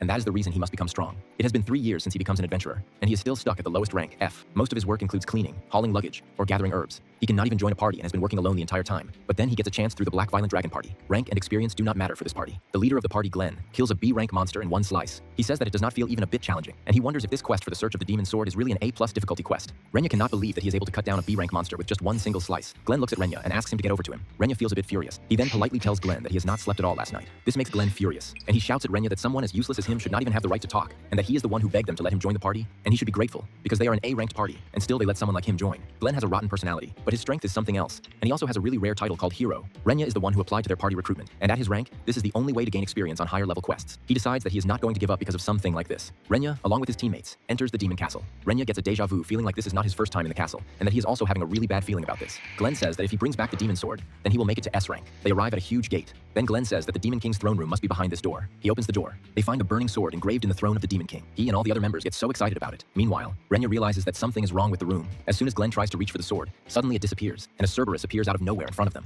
This makes even someone as strong as Glenn tremble. Renya shouts at them to hurry back, as it is an S-rank monster and there is no way they can defeat it. All the other teammates instantly run out of the door. Glenn, who is behind the other two, shouts at Renya to hold the door until he reaches. As soon as Glenn gets out of the room, he smirks and then kicks Renya inside the room. Glenn looks at him with a creepy smile and tells him that someone as useless as him should become dog food. Then Glenn closes the door. Renya cannot believe his eyes. In the next moment, the Death Cerberus sends Renya flying. Renya hits a wall. He feels like this is the end for him, but then he feels wind coming from the lower side of the wall. He feels like he could push the wall. He gathers strength and starts pushing the wall. In the next instant, the wall breaks down and Renya rolls down the stairs. Renya gets up and wonders where he is. He finds a girl lying on a tomb with a sword piercing her chest. Renya walks close to her and wonders if she is dead. She appears so pretty to him. Renya notices that there are black horns on her head, which means that she is a demon. Suddenly, the sword starts getting absorbed inside her body. The girl opens her eyes. She sits on the tomb. The girl makes a cute yawning face. It was so cute that this made even Renya blush, even though she is a demon. But he also knows that she has the capability to kill him in an instant. She politely asks him who he is. Renya goes on to introduce himself. He knows that if he says anything stupid, then it will be the end for him. She gives him a death stare and asks him if he is a human. Renya was scared to death for a second, but in the next instant, she grabs his hand and asks him with excitement if he is really a human, because she has always wanted to meet a human at least once. Renya was so shocked to hear her words. The demon introduces herself as Angelica Crad and says that it was really improper of her to not introduce herself earlier. She also tells him that she has a lot of questions that she wants to ask him. Renya is a bit awkward and wonders what he should say. He tells her the legend that has been passed down in the country. Angelica tells him that if that story is true, it means she has been asleep for 500 years. When Renya asks her what she means by that, Angelica replies to him that her father must have put her to sleep with the demon sword's power to protect her from the battle with the hero, and that is because her father already knew that he was going to die in this battle. This makes Renya tremble even more, as she might be hating humans already. But then she makes a shocking statement. Angelica says that the Demon King's army committed so many terrible acts against humans, and so in the end, they met the most suitable end for them. She also says that there are demons who wish to get along peacefully with humans, and Angelica is also one of them. She does not want anyone to get hurt. Then, with a positive smile, she tells him that she wants to become friends with him. She asks him if it is strange for him. Renya feels a bit embarrassed, but then says that it is not strange at all, and if she is okay with him, then he has got no issues. He was scared at first, but he is really relieved that there are other demons like her. But then suddenly, the Cerberus reaches them and hits Angelica with its tail. Angelica goes flying and crashes into a wall. The Cerberus slowly walks toward her. Renya was so shocked to witness it, and he wonders what it is doing there. He does not have the strength to protect her. He looks at her and wonders if it is really okay for him to risk his life since she is a demon, but then he recalls that she wanted to be friends with him. Renya decides that it does not matter even if she is a demon, as Angelica wants to be friends with humans, and so there is no way he is going to abandon her. He instantly rushes toward her to protect her. The demon Cerberus was about to attack her with its claws, but Renya stands in front of her. Suddenly,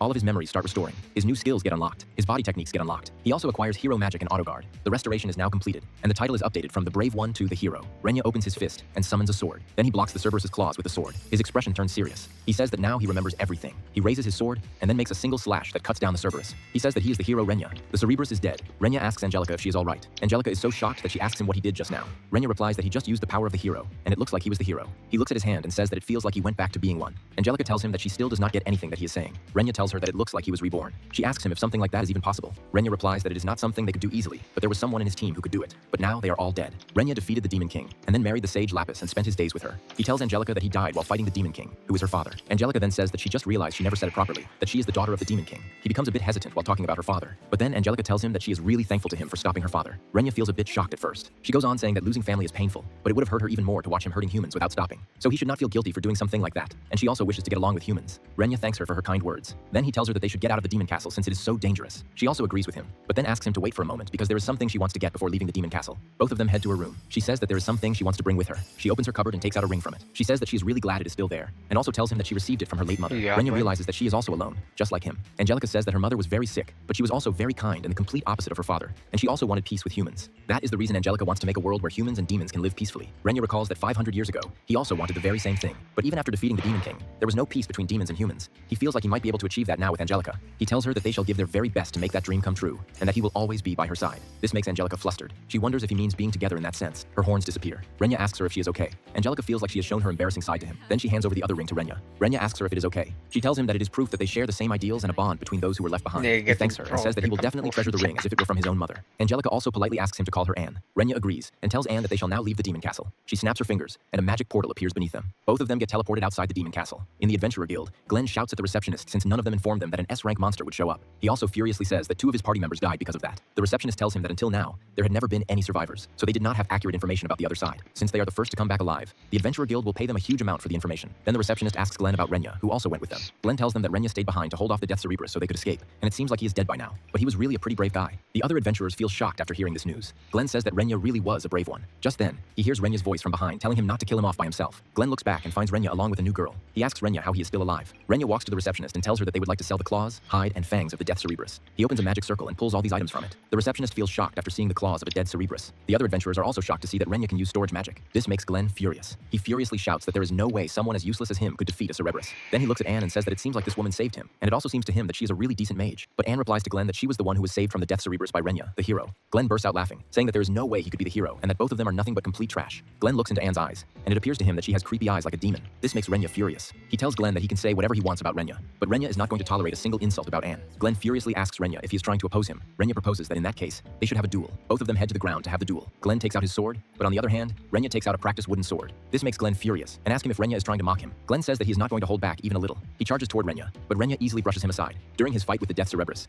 Renya felt that something was off, and it appears to him that his body is not in proper sync with the hero's powers. Glenn tries to strike him again, but Renya blocks it with his wooden sword. He wonders if he will get used to the body and powers with this fight. The other adventurers who are witnessing this fight wonder if Renya was always this strong. The lackey of Glenn realizes that this could be bad for him. She raises her staff and launches fireballs towards Renya, but Renya cuts through those fireballs as if they were nothing. This makes Glenn's lackey so shocked that she cannot believe that he cut through her magic with a blunt training sword. Renya realizes that his body is adapting faster than he thought. Glenn strikes at him again and again, but Renya also keeps on blocking him, but with zero effort. One of the adventurers says that Renya is going toe-to-toe with Glenn. The other one adds that it looks like Renya is pushing Glenn back. Glenn gets so furious that he shouts that he is not going to show mercy anymore. He jumps above and then uses his ultimate move on Renya, Burn Crimson Lotus Sword. The sword gets covered by flames. He strikes with all he has got, and his strikes make a huge explosion, which makes the entire ground dusty. All the other adventurers say that they are overdoing this duel. As the smoke clears, everyone is so shocked to find out that Renya has blocked Glenn's sword with the tip of his wooden sword. Glenn stands in front of him completely speechless. Renya tells Glenn that he is really strong, and thanks to him, Renya has completely adapted to his powers. In the next instant, Glenn's sword breaks into two. Renya says that now he is going to show his real strength. Then, his wooden sword transforms into his real sword. He makes just one slash. The effect of this single slash sends a huge ray of light towards the sky. Somewhere in a tree,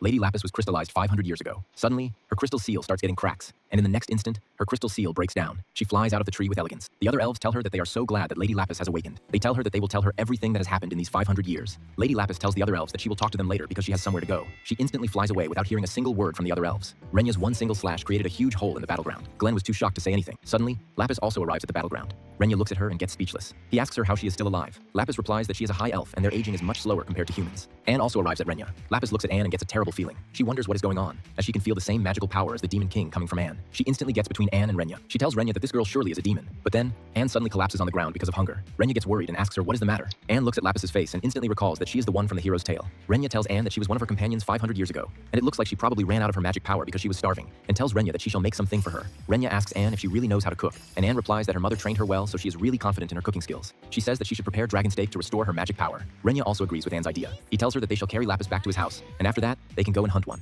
After they drop Lapis in his house, both of them head to hunt a dragon. Anne asks Renya if Lapis was his wife. Renya feels a bit awkward and replies that it was something that was made up in the story, and he died in a mutual kill with the Demon King. He also says that Lapis has become worried about him because of Anne. Anne tells him that she should not worry that much about her statement, and if she talks to her properly, then she is sure that Lapis will definitely understand her. She asks Renya what kind of person Lapis is. Renya replies that she is a special high elf, and she is respected even among elves. She was the strongest mage, and back then, there was no one who could surpass her. On top of that, she is also a really good person who always looked out for him. He also says that Lapis was always so cheerful and that lifted their spirits, so he is sure that Lapis will definitely get along with Anne. Anne replies with a smile that she will also do her best. They finally encounter a gigantic urge dragon, which is an S-rank monster. Renya says that they shall quickly hunt it and head back. Lapis steps forward and asks Renya to leave it to her, as he might be exhausted after all that fighting with Glenn, and takes out the sword that was penetrated in her chest in the tomb. At first, Renya was so shocked. Lapis charges toward the dragon and makes multiple holes in its feet. Renya acknowledges that she is really so fast, and says that she is going to finish it in one single strike. Lapis speaks to herself that even after 500 years, her body has not grown rusty. She makes only one single slash, and that was enough to separate the head of the dragon from its body, as if it was in Sukuna's domain expansion. It was so fast that even Renya could not see the attack. He wonders how she managed to pull such a move from that distance, and her strength is incredible too. He tells her that it was really amazing. Both of them head back to Renya's house. Lapis finally wakes up. When she opens her eyes, she finds Renya sitting beside her. Renya asks her if she is awake. Lapis asks him where she is. Renya replies that they are in his house and it might be a little shabby for her. Lapis's eyes also fall on Anne, who is cooking food for them. She instantly asks Renya why Anne is in his house and why he is with her, even though she is from the demon race. She also says that she can sense the same magical aura as that of the Demon King. Renya informs Lapis that Anne is the daughter of the Demon King that they killed 500 years ago. Lapis is so shocked that she asks him why he is with someone like that. She also asks him if Anne is controlling him. Renya tells her to calm down and says that Anne does not have any intention of hurting anyone. Anne also looks at Lapis Lapis and asks her if she is awake. She says that the food will be ready soon and they just have to wait a little longer. Lapis is shocked for a moment. She cannot believe that Anne is cooking food for her. She asks Renya why they are helping her, and Renya replies that it is because she also helped him, and she was the one who reincarnated him. Lapis realizes that Renya has already noticed it. She says that when he died because of the Demon King's attack, she was so desperate not to let him die, and so she used reincarnation magic, which is a forbidden spell. As the price for it, she lost the ability to use magic for 100 years, and during that time she traveled all over the world. As the years passed, the war between humans and demons faded from memory, and the two sides never joined hands. That is the reason Lapis passed down the record of their battle against the Demon King through stories told across the land. Renya is so shocked to know that Lapis was the one who created that story. Lapis also says that using reincarnation magic was a selfish decision, but she was certain of one thing: the world needs a hero, but a hero alone is not enough. Lapis asks Renya why that is the case.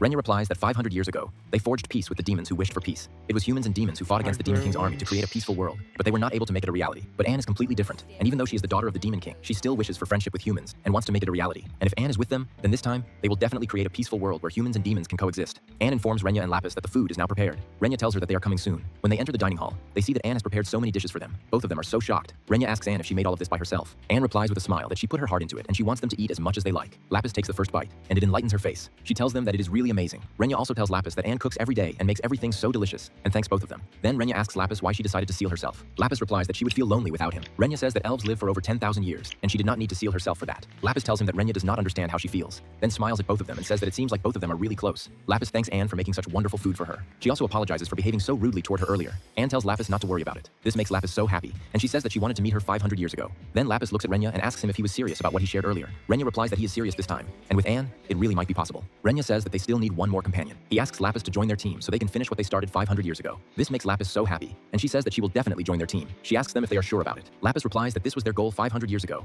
and Anne decides to hand over the ring to Lapis. She says that she can think of it as proof of those who share the same will. Renya asks Anne if she is serious about it, since that ring belongs to her mother. Lapis is so shocked and says that she cannot accept something so precious to her. Anne tells her that she is happy that both of them are going to help her create a peaceful world. Lapis gets an idea. She uses magic to create a copy of that ring. She hands over the original to Anne and tells her that she will keep the copy. All three of them join their hands and decide that they are going to start by helping the people around them. They decide to take on a quest. Their quest is to subjugate a huge slime. Lapis tells Anne that it is her turn. Anne charges toward the slime and cuts it in half. Renya looks at both of them and admires their teamwork, but deep down, he wishes for someone else to be there with them. Suddenly, a royal carriage stops beside him. Renya looks at it with shocked eyes. A girl walks out of the carriage. Renya instantly recognizes that she is Teresa and asks her what she is doing in such a place. Teresa addresses Renya as Big Brother and says that it is her line. She goes on saying that Renya told her and their parents that he was leaving to become an adventurer, and then he never contacted them for 3 whole years. She was so worried about him, and her eyes fill up with tears. Renya feels like he has done something terrible, as Teresa was so worried about him, and he apologizes to her. She says that she is so glad he is alive. Renya apologizes again for making her worry. Teresa looks at Renya, but she feels something different about him. She thinks to herself that he is definitely her brother, but his whole presence feels completely different from 3 years ago. It is like he is overflowing with strength compared to before, and she felt that same thing a long time ago. Renya asks her why she has come in a royal carriage. Teresa replies that she is currently serving as the vice captain of the Royal Knights. Renya is so shocked and says that it is really amazing. Teresa informs him that a few days ago, one of the holy swords kept in the royal castle suddenly vanished, and this caused an uproar in the entire kingdom. There is an old legend that says that the golden holy sword appears before the hero, and so word spread that a hero had been born for the first time in 500 years. Then they received news that an adventurer named Renya had appeared wielding a golden sword, so she came to see if it was really true that he was the hero. Another slime monster suddenly appears behind Teresa and tries to engulf her. Teresa looks at it, but she is not able to take out her sword. Meanwhile, Renya takes out his golden sword and cuts the slime in two. Teresa's eyes fall on the golden sword, and she realizes that it means her big brother really was the hero. 500 years ago, when she was 5, she once ran away from their home, but she got lost in the forest. Suddenly, a ferocious bear appeared in front of her. It was not just a regular bear, it was a red bear, a bear-type monster that she had seen in a book. Teresa was so terrified. The bear raised its fangs to kill Teresa, but Renya arrived just in time and stood before Teresa. In this process, he got claw marks on his back. Renya asks Teresa if she is all right. He furiously shouts at the bear not to lay a hand on his little sister. Suddenly, his hand starts glowing, and in the next moment, he takes out a sword, which is none other than the sword of the hero. Teresa feels like the hero is standing in front of her, but after killing the bear, he turns back to normal. He even forgets everything that happened. Teresa feels like it was a dream,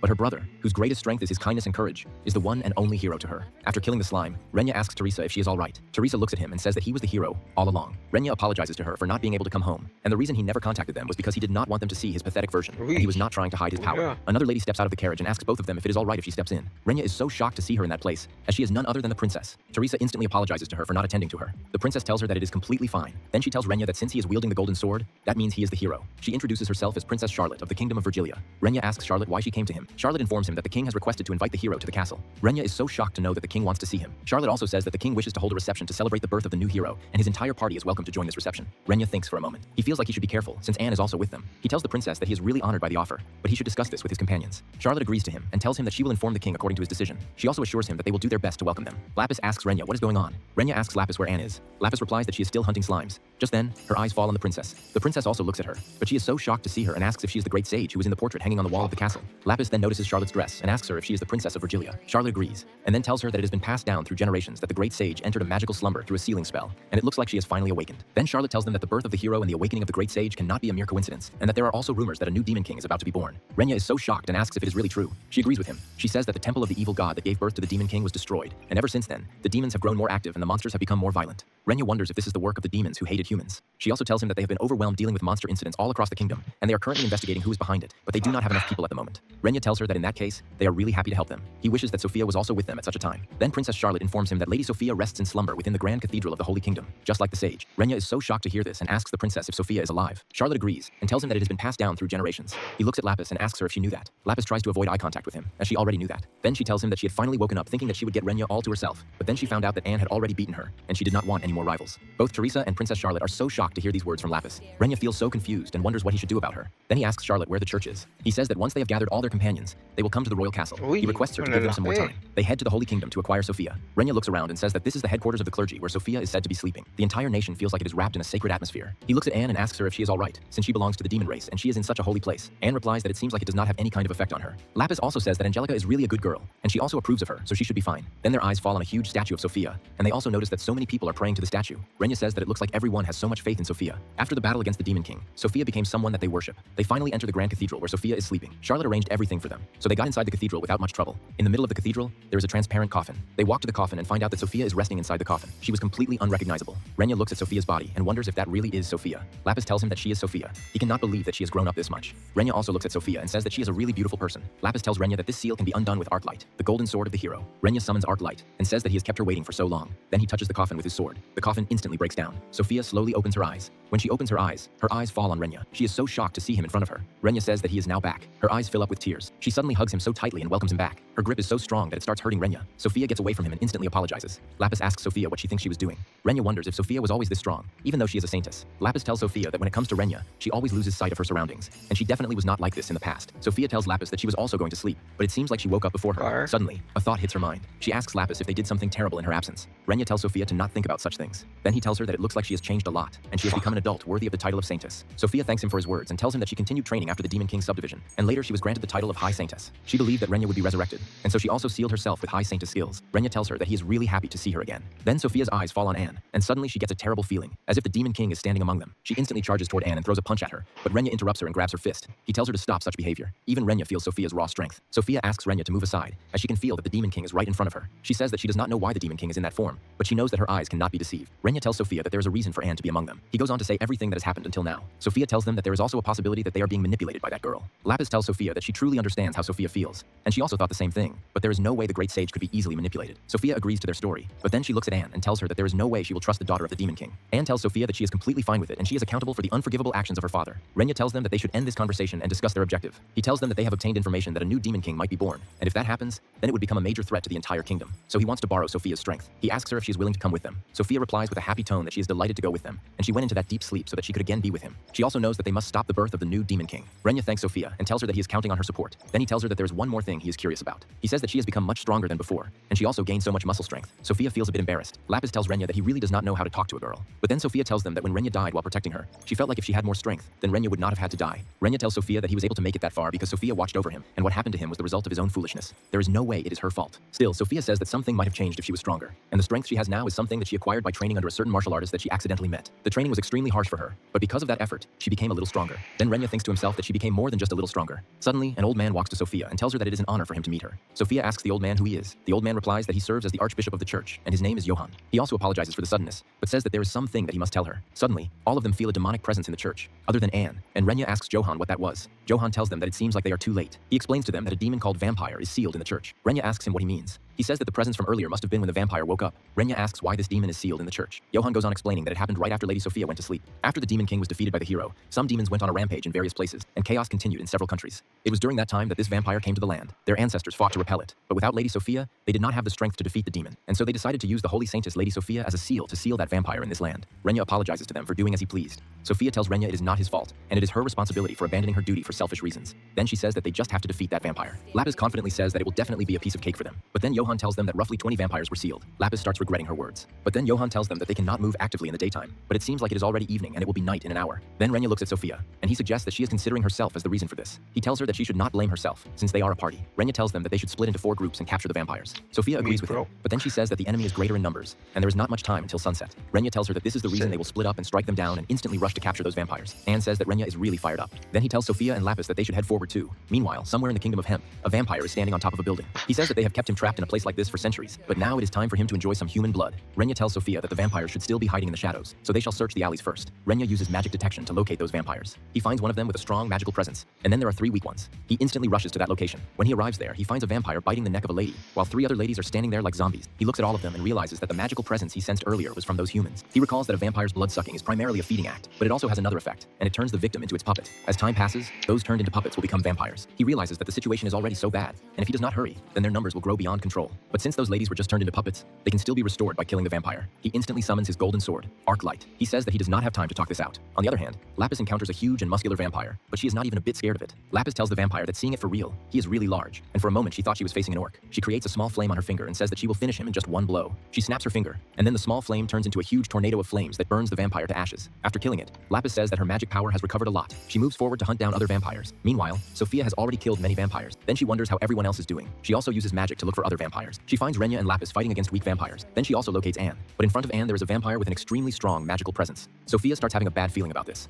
On the other hand, Anne tells the vampire that when her seal was broken, she sensed a familiar magical aura, and she thought that it was him, the immortal vampire Lord Argan. Argan shows his respect to Anne, and congratulates her on her awakening. He also says that he is really honored that someone like her still remembers him. Anne asks Argan if he knew about her slumber. Argan replies that he was the right hand of the Death Lord, one of the 4 heavenly kings of the Demon King's army. He tells her that for her it might feel like only a while ago, but he has changed a lot. Anne recalls that he used to be a lot more charming. Argan says that the Demon King's army was destroyed, and a lot happened after that. Sophia also arrives at the location. She hides nearby and hears all their conversation. Just then, a human accidentally arrives there too. He looks at Argan and starts screaming that a demon is in the kingdom. Sophia notices this and feels that it might not be good for that human. The human's voice makes Argan extremely irritated. He tells the human not to interrupt their reunion. Then he raises his hand and shoots a dark matter attack toward the human, but Anne protects the human with her own body. Sophia is shocked to witness this. Argan is speechless too. He asks Anne why she did that, since she is the daughter of the Demon King, and he cannot believe that she is protecting a human. Anne asks the human if he is alright. The human tells her that thanks to her, he is okay. Then Argan recalls the rumors from 500 years ago that Lady Anne was supporting humans. Anne tells Argan to stop hurting them, and if he keeps doing this, then there will never be peace between humans and demons. She tells him that they should join hands with humans. This makes Argan furious, and he says that they should wipe out all humans and create a world for demons alone. He confidently declares that now he has the power to make this reality. Argan tells Anne that he planned to make her his partner, but now it seems like he should become the new Demon King and claim the world all by himself, and that he has no need for such weakness in his world. Anne tells the human to run away. Argan grabs Anne by her neck and throws her straight into a wall. She hits the wall so hard that blood comes out of her mouth. Sophia still wonders why Anne is trying to protect a human even though she is the daughter of the Demon King. Argan asks Anne if this is the strength of the Demon King's daughter. He also tells her that she has grown weak by being friends with humans. Argan says that it was her fault that her father, the great Demon King, died, and Anne has no other option but to agree with him. She blames herself for the death of her father. She says that she was not able to do anything back then. Even though the Demon King was so cruel, he was still her precious father, and that is the reason she does not want to lose anyone ever again. Sophia feels that Anne is just like her, someone who is trying not to repeat the regret of being unable to do anything. Anne tells Argan that she does not want to fight him. With a smile on her face, she tells Argan that they should walk a new path for demonkind. Argan tells Anne to shut up. He creates a huge ball of dark matter and shoots it toward Anne, but before it can hit her, Sophia shields Anne from the dark matter and brushes it aside like it is nothing. Argan is shocked. Sophia tells Anne that she cannot protect others by only wishing for it, and sometimes she needs the power to make it happen. She also says that her father faced them with everything he had, even though his purpose might have been completely evil. She asks Anne if this is the extent of her resolve. Anne thinks for a moment. She recalls the words that she told Renya. She says that it seems like she lacked resolve and was relying too much on Renya and the others. She thanks Sophia and tells her that she will move forward. Then she looks at Argan. Her horns appear again. She tells Argan that if he intends to stand in her way, then she will face him with everything she has, even though he is of the same race. She takes out the dark sword from her chest. Sophia tells Anne that she can now see the resolve in her eyes. Then dark wings emerge from Argan's back. He tells them that even if they release all their power, they still cannot defeat him. He ascends into the sky and announces that he shall become the new Demon King after killing them both. Sophia and Anne prepare themselves to face Argan. Argan creates 2 magic circles above him and shoots lasers out of the circles. Sophia and Anne dodge the laser attacks, and Anne makes one single slash, which destroys one of Argan's wings as well as the magic circles. Sophia jumps toward Argan and tries to land a kick, but Argan blocks it with dark matter. He regenerates his wing and gets back up. Argan says that it looks like he was letting his guard down. He was not able to see Anne's slashing attack, and it does not seem like it was magic. Most likely, it was an ability that cuts through space. Anne tells Argan that whatever he tries is completely useless. Argan says with a smile that they are going to see about that. He instantly flies toward Anne, and he went so fast that Anne was not able to keep up with his speed. Argan makes his fist and punches Anne with all he has got, but Sophia blocks his punch with her hand. Argan asks Sophia why she is protecting the Demon King's daughter when she is the saint of the church. Sophia says that it is because Anne is their ally. Argan asks Sophia if she thinks that demons and humans are equal. He says that humans are nothing but livestock who are only born to be eaten by the demons. He tells them that he is going to drain every last drop of blood from Sophia's body and then add it to his power, just like what he did to hundreds of humans after the Demon King died. Anne realizes why Argan is so strong now, and his power is completely on a different level compared to 500 years ago. Argan says that the looks on humans' faces when they suffer are the best, and he was not able to move freely while the Demon King was in charge, so he is really grateful that he died. Sophia asks Anne if she can buy her some time to concentrate, and Anne replies that she can leave it to her. She rushes toward Argan and tries to slash him, but Argan converts his body into smoke. Every single one of her slashes is completely useless against Argan. Argan suddenly appears behind Anne and tries to penetrate her from the back, but Anne instantly grabs his hand. She tells him that she knew he would come for the finishing blow from behind, so she concentrated all the slashes into the space behind her, and no matter how much he turns into smoke, the moment he attacks, he becomes solid. Sophia appears from behind, telling Argan that this is his end. She punches him so hard in the gut that it sends him flying, and he hits a wall so hard that the entire wall collapses. Sophia thanks Anne for buying her time and tells her that it should be her who should thank Sophia because, thanks to her, she was able to make up her mind. Then she tells Argan that it is really unfortunate for him, but she will not forget him as one of her kind. But then the sun sets down, and night arrives. Argan's body regenerates instantly. Argan says that now it is his time. He rushes towards Sophia and Anne and then punches the ground so hard that it sends both of them flying away. Sophia and Anne are not even able to stand on their feet. Argan has become so strong during the night. He says that now it is time for him to drain the blood out of Sophia. Sophia wonders if she is going to be unable to do anything again. But just then, the hero Renya arrives and stands between Argan and Sophia. Argan is shocked to find that Renya is still alive. Renya asks Sophia if she is not impressed that he did not die this time. He apologizes to her and tells her that he is not going to make her sad anymore. Sophia realizes that she was not the only one who was feeling guilty. Renya pushes back the vampire lord and tells him that he will not let Argan lay a single finger on them. Lapis also arrives and asks Sophia and Anne if they are all right. Lapis tells Renya to leave Anne and Sophia to her and focus entirely on Argan. Argan still looks at Renya and wonders if he is really the hero Renya. He says that he does not know who he is in this era, but he will defeat him and prove that he is above the Demon King. He forms a huge ball of dark matter, but Renya instantly destroys it and charges toward Argan. He tries to cut through Argan's body, but it is useless. His body regenerates instantly. Argan says that none of Renya's attacks are going to work. He wonders if this is all the hero can do. Renya realizes that Argan's regeneration is incredibly fast. Argan punches hard, but Renya blocks it with his sword, even though it sends him flying back. Sophia tells Renya to be careful, and tells him that Argan is almost immortal at night. Lapis tells Anne that she too should not move. She also tells Renya that he needs a very powerful light to defeat Argan. Argan tells Renya that there is nothing he can do with that level of power, but then Renya's entire body starts glowing. Argan becomes confused and wonders what kind of power it is. Renya's sword starts glowing with a high-intensity light. Renya tells Argan that if he is really above the Demon King, then he should be able to endure this. He says that this is the light of hope that saves everything. Then he charges toward Argan and pierces the sword into his gut. The light is so intense that it almost makes the night look like day. Argan starts vanishing. He shouts that it is impossible and that he is above the Demon King, but it is no use. He vanishes into nothingness. Lapis tells Renya that he did it. Sophia tells Renya that she thought she was the only one who regretted not being able to protect him. Renya tells her not to blame it only on herself, and that he always thought he had made it that far only because of Sophia. Sophia also apologizes to Anne for doubting her, and Anne replies that it was only natural for Sophia not to trust her after everything her father did, and Sophia has also helped her a lot. Renya tells both of them that it seems like they have grown really close. He tells them that it settles things for now, but meanwhile in the evil god's temple, a man in a cloak says that he finally found it. He grabs the jewel of the demon god and says that now is the time for a new demon king to rise. The Archbishop Johann thanks Lady Sophia, Renya, and Lapis for defeating Argan and the other vampires. He thanks them for keeping the damage to a minimum, and they were able to eradicate a threat to the church. Renya replies that all of this started because of them, so it was their responsibility from the beginning. He also says that they were able to gather like this again because of this threat. Lapis grabs Renya's hand and says that she has been waiting years for this moment. Sophia grabs his other hand and says that she feels the same way. Renya notices that Anne has been quiet from the very beginning. He turns to Anne and asks her if something is wrong. Anne says with a gloomy face that she wishes to create a world where humans and demons can join hands, but she wonders if it is truly the right thing. She says that her own stubbornly refused to coexist with humans, and also said that demons and humans can never be equal. She asks Renya if her wish is just a selfish dream. She also thanks Sophia because of her. She found her resolve to move forward, but still, she cannot stop worrying about it. Renya tells her that it might not be the case. He points his finger behind her, and Anne looks back and sees that the man she saved has come to her. The man tells her that he made it just in time, and he really wanted to thank her no matter what. Anne also recognizes that he is the person she saved. He thanks her for saving him. He says that he runs a bakery, so he decided to give them something to eat on their way. Anne thanks him very much. Then he says that it might be rude of him to say this, but he thinks that there are good demons too. After that, he heads back, and Renya tells Anne that the person might have been watching their fight. He says that it proves that not everyone deserves hatred, and he really wishes Sophia could have met her 500 years ago. Renya thanks Anne again. He also tells her that the food is definitely the result of her efforts, and so he is sure that it will be all right. Lapis reminds Anne that her wish is shared by all of them. Sophia adds that she also believes that with Anne, they can finally achieve the wish that they could not fulfill 500 years ago. This makes Anne feel confident in herself, and she says that she will definitely do her very best. Then Renya tells them that since they have already defeated Argan, they should now head to the royal kingdom. He also tells them that he has already contacted the princess using Lapis's communication magic, and by now she might be preparing a welcome together with Teresa. Sophia gets angry and furiously asks Renya if this Teresa is a woman. She also asks him since when he got close to the princess. Lapis tells Sophia to knock it off and get away from him. In the Forzilla royal castle, Teresa and Princess Charlotte are preparing the table for Renya and the others. Charlotte says with a smile that they will be arriving anytime soon. Teresa tells Charlotte that she seems really happy. Charlotte replies that she sincerely is happy. She has also heard that Lady Sophia has awakened as well, and the legendary heroes party has returned. So there is nothing more wonderful than this. With a smirk on her face, Charlotte says that she never thought the day would come when she could see the legendary team with her own eyes. But now they have arrived, so their kingdom has nothing to fear. Teresa tells Princess Charlotte that her expression is really terrifying. Then Charlotte tells Teresa that it was really surprising to learn that her brother is the hero. Teresa agrees, but then adds that her brother has always been brave and would always come to her rescue whenever she was in danger. So it was obvious to her that her brother was the hero. Charlotte asks Teresa if it means that he has always been a hero to her. Teresa says that she is truly glad that she was able to see her brother again, and it should be about time for their arrival. Teresa looks at the clock and asks her if it is already that time. Charlotte tells Teresa that she is heading to inform the king about this, and they shall carry whatever dishes they can. But in the next moment,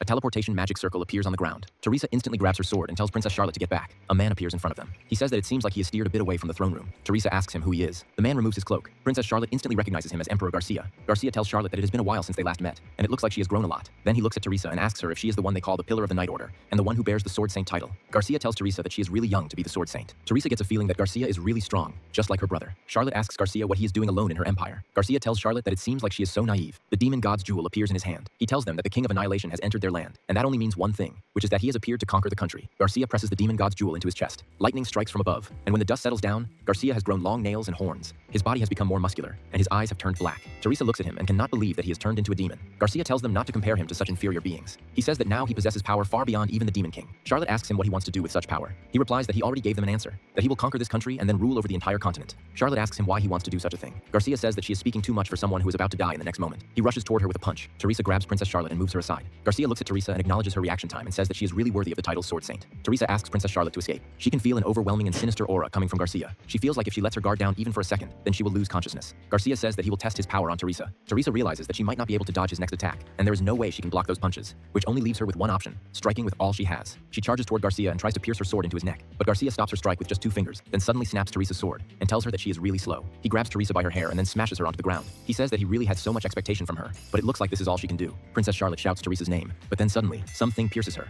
and Charlotte also collapses onto the ground. Teresa opens her eyes and calls her brother. She begs her brother to save this country, as well as Princess Charlotte. Renya and his team finally arrive at the royal capital Forzelia. Anne looks at the huge castle and says that this is her first time at a human castle, and so she is really excited. Lapis adds that she is already starving, and so they should hurry up and get to that party before all the food disappears. Sophia cannot believe that all Lapis is thinking about is the food, but then suddenly, all 4 of them get a bizarre feeling, a very demonic presence that instantly spreads across the entire area. The atmosphere around the castle becomes unbearably heavy. Anne immediately tells them that the presence came from the castle itself. In the next moment, all 4 of them are completely frozen in their positions, as if something invisible is crushing them with overwhelming pressure. Sophia feels really bizarre and terrifying mana coming from the castle. It is neither demon nor human, and that alone makes her feel disturbed. Lapis then tells Renya that Teresa and Charlotte's mana just vanished completely. Renya tells them that they should hurry inside before it is too late. He snaps his fingers. In the next instant, all 4 of them are teleported directly into the castle. The entire hall is heavily damaged, and traces of battle can be seen everywhere. Renya instantly runs toward Teresa and picks her up. He asks her if she is okay. Teresa weakly tells Renya to forget about her and save the princess instead. They quickly find Princess Charlotte lying nearby Teresa. Sophia picks up the princess, but the moment she touches her, she realizes that Charlotte's heart has completely stopped beating. She also notices that the wound on Charlotte carries the exact same curse that Renya suffered 500 years ago. Sophia is completely speechless and confused. Lapis tells Sophia to snap out of it. Then Sophia notices that her mana is still inside her body, and so she should not give up this much hope either. She reminds herself that this is the whole reason she is what she is, so that this would not happen again. All they can do is bet everything on her royal blood as a last drop of hope. Sophia tells the others to leave this to her. She swears in the name of the great saint title that she will save her as if her own life depends on this. She starts using her healing abilities to heal Princess Charlotte. Renya tells Teresa that Charlotte will be fine,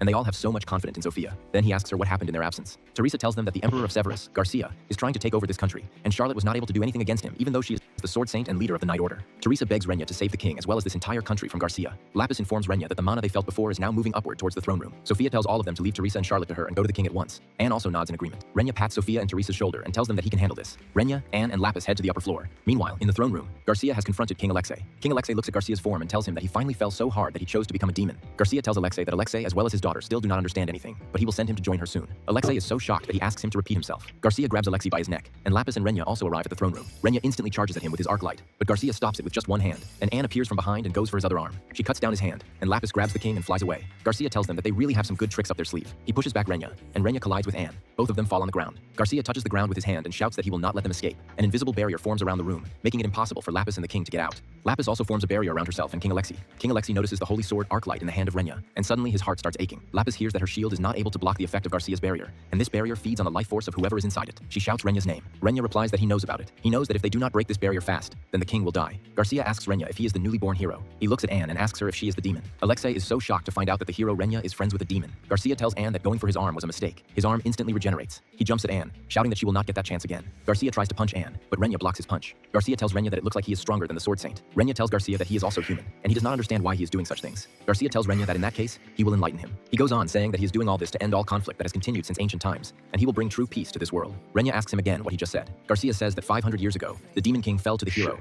and everyone must have expected the world to become a better place. But in reality, with the Demon King's death, the demons simply ran wild. And on top of that, the nations that had once stood together began fighting among themselves again to gain superiority. And this proves that the hero did not bring peace, and instead, it was chaos. A usual hero like that is no longer needed. Garcia says with frustration that he is now the new Demon King that the world truly needs. And with this divine power, he will rule everything, and under him, the world will finally know true peace. Renya furiously replies that he is wrong, and what he is trying to impose is definitely not peace. He explains to Garcia that even if conflict disappears, people will still always be fearful of him. Garcia replies that he is a god, and it is normal to fear a god. This makes Anne so furious, Everness, and she rushes toward him and makes so many slashes. Then she says that what he is trying to do is the same mistake that her father did, and she also agrees with him for striving for peace. But his way is definitely wrong, because peace through domination is nothing but an illusion. Garcia tells Anne that there is no way he is going to listen to the words of a lowly demon. In the blink of an eye, he appears in front of her and raises his fist to punch her hard. Renya arrives and pushes him back with his sword. Garcia tells them that this world is the outcome of the battle between the hero and the demon king. Renya tells Garcia that it is true that they failed 500 years ago, but this time, they have Anne with them, and he is not going to make the same mistake. He tells him that humans and demons will definitely find peace if both of them reach out to each other. Garcia heals himself and tells him that he is talking nonsense, and if he truly believes in his words, then he should try to prove it. He sends so many high-frequency waves that push back Renya and Anne. Both of them collapse on the ground. Garcia tells both of them that even while working together, they still cannot stand against him, and yet he is speaking about joining hands with demons. Lapis thinks to herself that Garcia is really so strong, and there is no way they can do anything against him. Renya gets up and says that they are still not done,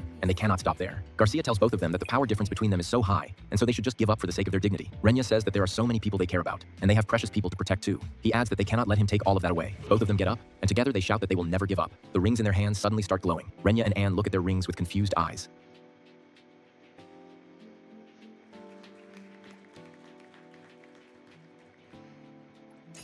The stronger one decides what is right, and with this belief, the demons clashed with each other in a bloody battle. All the demons were on the brink of extinction, but then all of them were forced to yield to an overwhelming power, and the demon world was united for the first time in history by a demon king, the strongest demon king in demon history, whose name was Hiram. 20 years after conquering the whole demon world, Hiram was confronted by the demon world's highest authority, the demon god. A bright light appeared in front of his throne, and from the light, the demon god appeared. The demon god asked Hiram in a furious tone why he was disobeying his divine order. The demon god's divine order was that Hiram must offer hundreds of his subjects' lives every day to the demon god. But even though it was a direct order from the demon god himself, Hiram could not accept it. Hiram replied to the demon god that the demon world belonged to him. He asked the god to retreat back to the land of gods. This made the demon god so furious that he called Hiram a fool for opposing a god. The god's spiritual body changed into flesh and blood. Then, with a creepy smile, the demon god told Hiram that he was nothing but a mere demon who dared to challenge a god and that he should know his place. Hiram replied that a mere god should not meddle in their world, and that he was the one who should know his place. After that, the battle between the strongest demon king in history and the demon god began. The demon king's powerful magic and the demon god's divine might clashed. Their battle lasted for 3 days and 3 nights, but in the end, Hiram successfully destroyed the demon god's divine body and pinned him down to the ground, bound. He placed his foot on the demon god's face and told him that once someone entered his world, they were bound by that world's natural laws, and that was the cause of the demon god's defeat. The demon god started laughing and called him a fool. He addressed him as the foolish king of demons. The demon god asked Hiram if he really thought that he could defeat the demon god who ruled over all demons. Hiram told the demon god that he was the one lying on the ground. The demon god replied that as long as he was a demon, it was only natural that he could not escape the palm of the demon god's hand, and that his birth as a demon was the cause of his defeat. Hiram got furious and asked the demon god what he was talking about. The demon god told Hiram that he should be proud of himself, since he had managed to drive him into a corner despite being just a demon.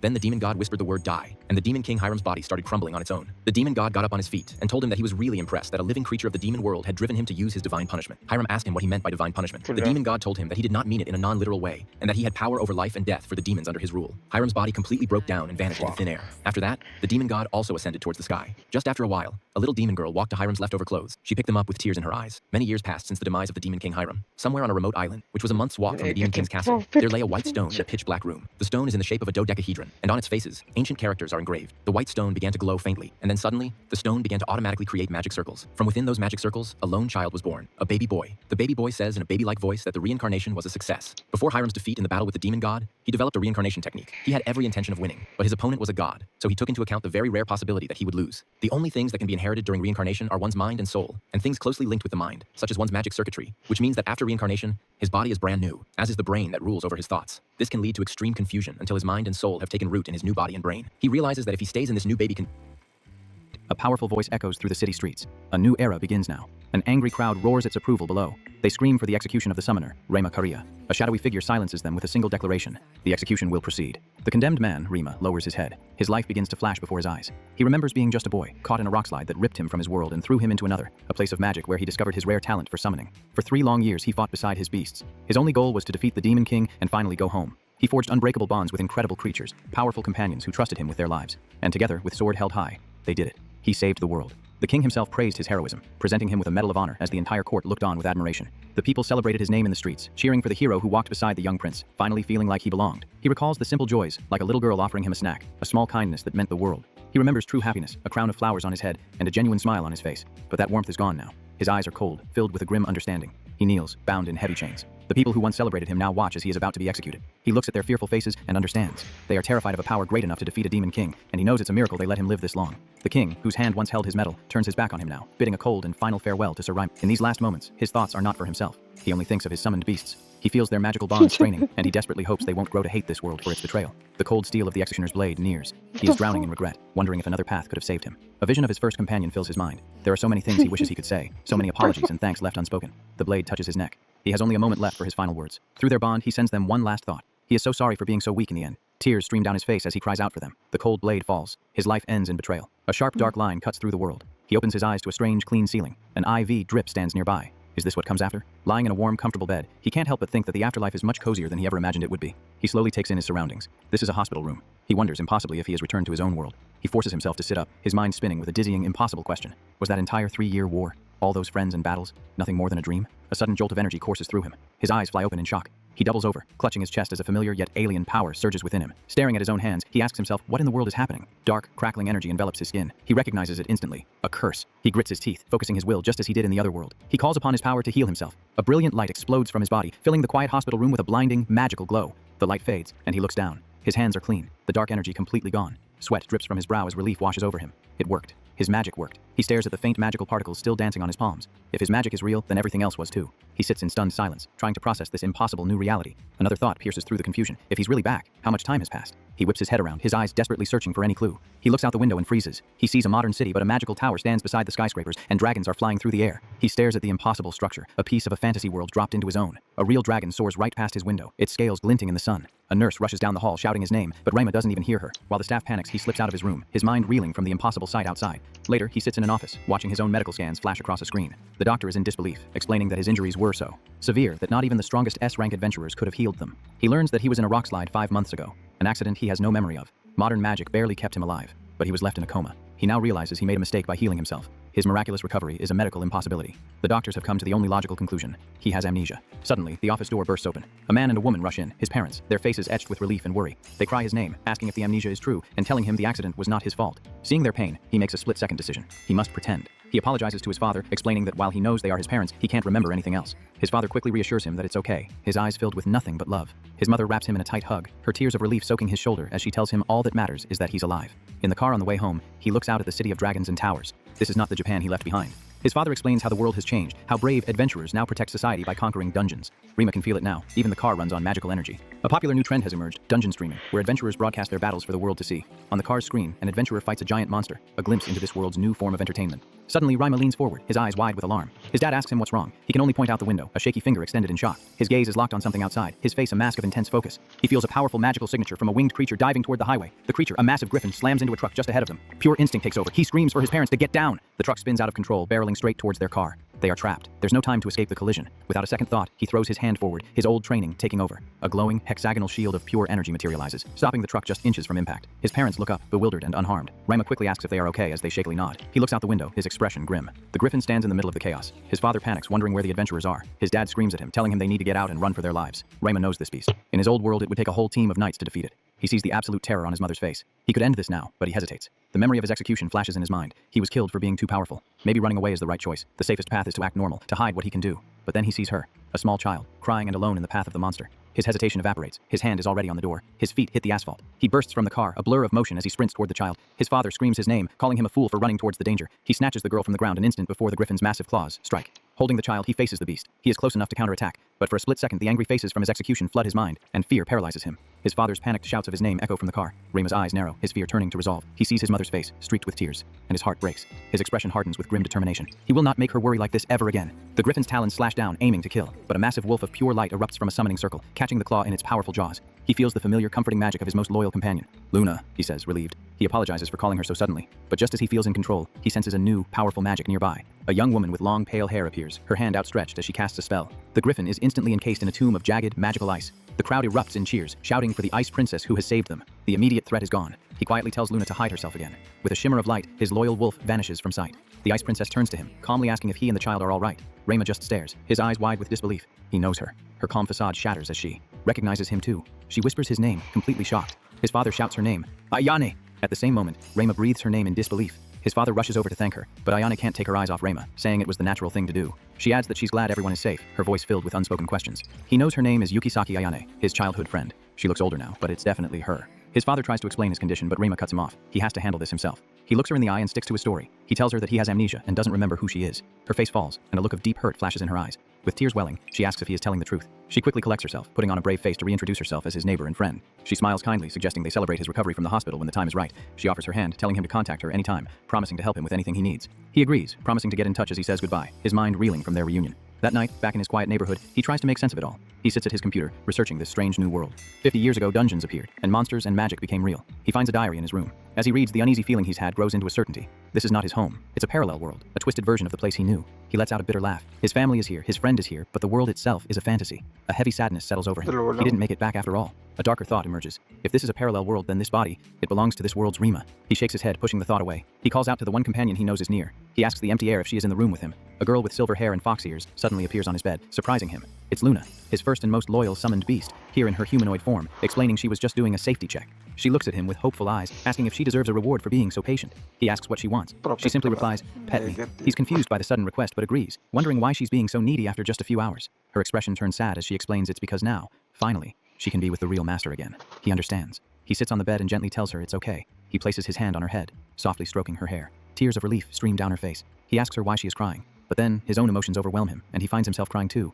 covering his face with his hand. He realizes that the warmth of her touch, the solid proof that she is real, has washed away all his doubts. It wasn't a dream. He wipes away his tears, a profound sense of relief washing over him. Luna smiles peacefully, content. His companions, his true friends, really do exist. A sudden, urgent thought strikes him. He asks Luna if the others are safe. She reassures him that everyone is safe and sound, explaining they are all connected to his soul. His sudden explosive sigh of relief startles her. The exhaustion of the day finally hits him. He falls back onto the bed, telling Luna he needs to sleep. She looks at him with gentle affection and asks to sleep beside him. As they lie there, his mind is a whirl of confusion. The other world, this new world, his future, it's all a mystery. He stares at the ceiling, feeling completely lost. As he drifts off, he hears Luna whisper in her sleep, begging him not to disappear again. Her fearful words, "Don't go, master," jolt him wide awake. He grits his teeth, realizing his own fear has been causing her so much pain. He holds her close, and one thing becomes crystal clear. He is not alone. A new, fierce determination burns in his eyes. He vows to protect them. He will not let what happened in the other world happen again. In the quiet of the night, his resolve is renewed. He whispers softly, "I'm so glad." A single tear escapes Luna's eye as she smiles in her sleep, whispering back how glad she is that he's alive. As Rima finally sleeps, Luna watches over him. She makes a silent promise. If any world ever tries to hurt her master again, she will become a monster to stop it. The next day, Rima sits at his desk, researching this new world's biggest trend, dungeon streaming. He learns that with fantasy, now a reality, people watch real-life combat as entertainment. He finds it bizarre, like a live-action version of the video game. Streams he used to know. The dungeons are gateways to other dimensions, filled with monsters, treasures, and valuable materials. He realizes that dungeon streamers are a type of adventurer, a profession his other self seemed to be a part of. While browsing, he stumbles upon a famous streamer's channel and is shocked to see Ayani's face. She has 2 million subscribers. He slumps in his chair, astonished that his parallel world friend has become a celebrity. He shakes his head. He needs to focus on his own next steps. He looks out at the city, a strange mix of the familiar and the fantastic. He knows that to understand this world and why he was sent here, he must enter a dungeon. He wonders if his powers will even work properly here. There's only one way to find out. He will test his abilities firsthand. He prepares for a secret mission, summoning a special robe that will hide his identity. He isn't fighting for fame this time. He just needs to know if his summoned beasts will answer his call. Dungeons are open all the time. Under the cover of darkness, he leaps from his window, completely concealed. His phone shows him the nearest location, the C-rank Black Iron Dungeon. He walks down the empty street, recalling that the dungeon is filled with C-rank orcs. He arrives at an ornate, glowing gate. He senses a barrier, but it's not active at night. As he approaches, the magical barrier dissolves, granting him entry. He smirks. With no one around, this will be much easier. He steps inside and is stunned. It's not a dark cave, but a vast open landscape with a bright sky. He mutters cave in confusion, completely bewildered by the sight. A pair of small dragons nearby seems to question the idea of orcs being here. Suddenly, a deafening roar shakes the ground. He whips his head around, startled. The massive, terrifying eye of a monster he doesn't recognize fills his vision. He knows he's in trouble. The ground beneath his feet cracks and shatters from the force of the roar. The cliff edge crumbles away, sending him plummeting into the abyss. He tumbles through the air, completely caught off guard. Even as he falls, his training kicks in. He quickly traces a summoning circle. He lands softly on something large and furry instead of hitting the hard ground. Luna, in her giant wolf form, has appeared to catch him. He thanks her, relieved. She transforms back to her humanoid form, holding him gently and smiling, saying that protecting him is her duty. A sharp voice cuts in, teasing him for being unreliable, reminding him that's why he died before. Rima looks over sheepishly and apologizes for dying. A second girl with reddish hair stands nearby. It's Sol, and she's here because she doesn't think Luna is reliable enough. He explains that Sol is Luna's twin sister, and though she looks younger, she's actually the elder. He complains that she shouldn't have piggybacked on Luna's summoning. Sol just scoffs, saying she doesn't care. She angrily points out that it's his fault for not summoning her directly. Rima has to admit she has a point. He tries to explain that in this world he can't just summon them whenever he wants. She turns away, shouting that she doesn't care about his reasons. She whirls back around, her face close to his, asking if it's fair that he only called for Luna after she missed him so much. Her eyes are wide and intense. "Do you not need me?" she asks, her voice dangerously quiet. Rima is completely taken aback. He has never seen this scary side of Sol before. He feels a powerful, dark, magical energy swirling around her. She is genuinely dangerous right now. He remembers a piece of advice. When you've made a mistake, just apologize honestly. Realizing his mistake, Rima quickly apologizes. He looks at Sol with sincere eyes and tells her that he missed her too, and that she should never, ever think that she isn't needed. Sol's intense expression softens. "Really?" she asks, her voice now small and hopeful. "Am I necessary to Rima?" He pulls her into a gentle hug and nods, reassuring her that she is essential and that he'll be counting on her from now on. He gently tells her to go back to her usual energetic self, because that's the Sol he likes best. Hearing this, Sol's face lights up with a radiant, blushing smile. In a flash, her worried demeanor is replaced with pure joy. She begins to dance and sing, gloating about how much Rima loves her. Rima looks completely worn out by her sudden shift in energy, while Luna watches with a completely unimpressed look on her face.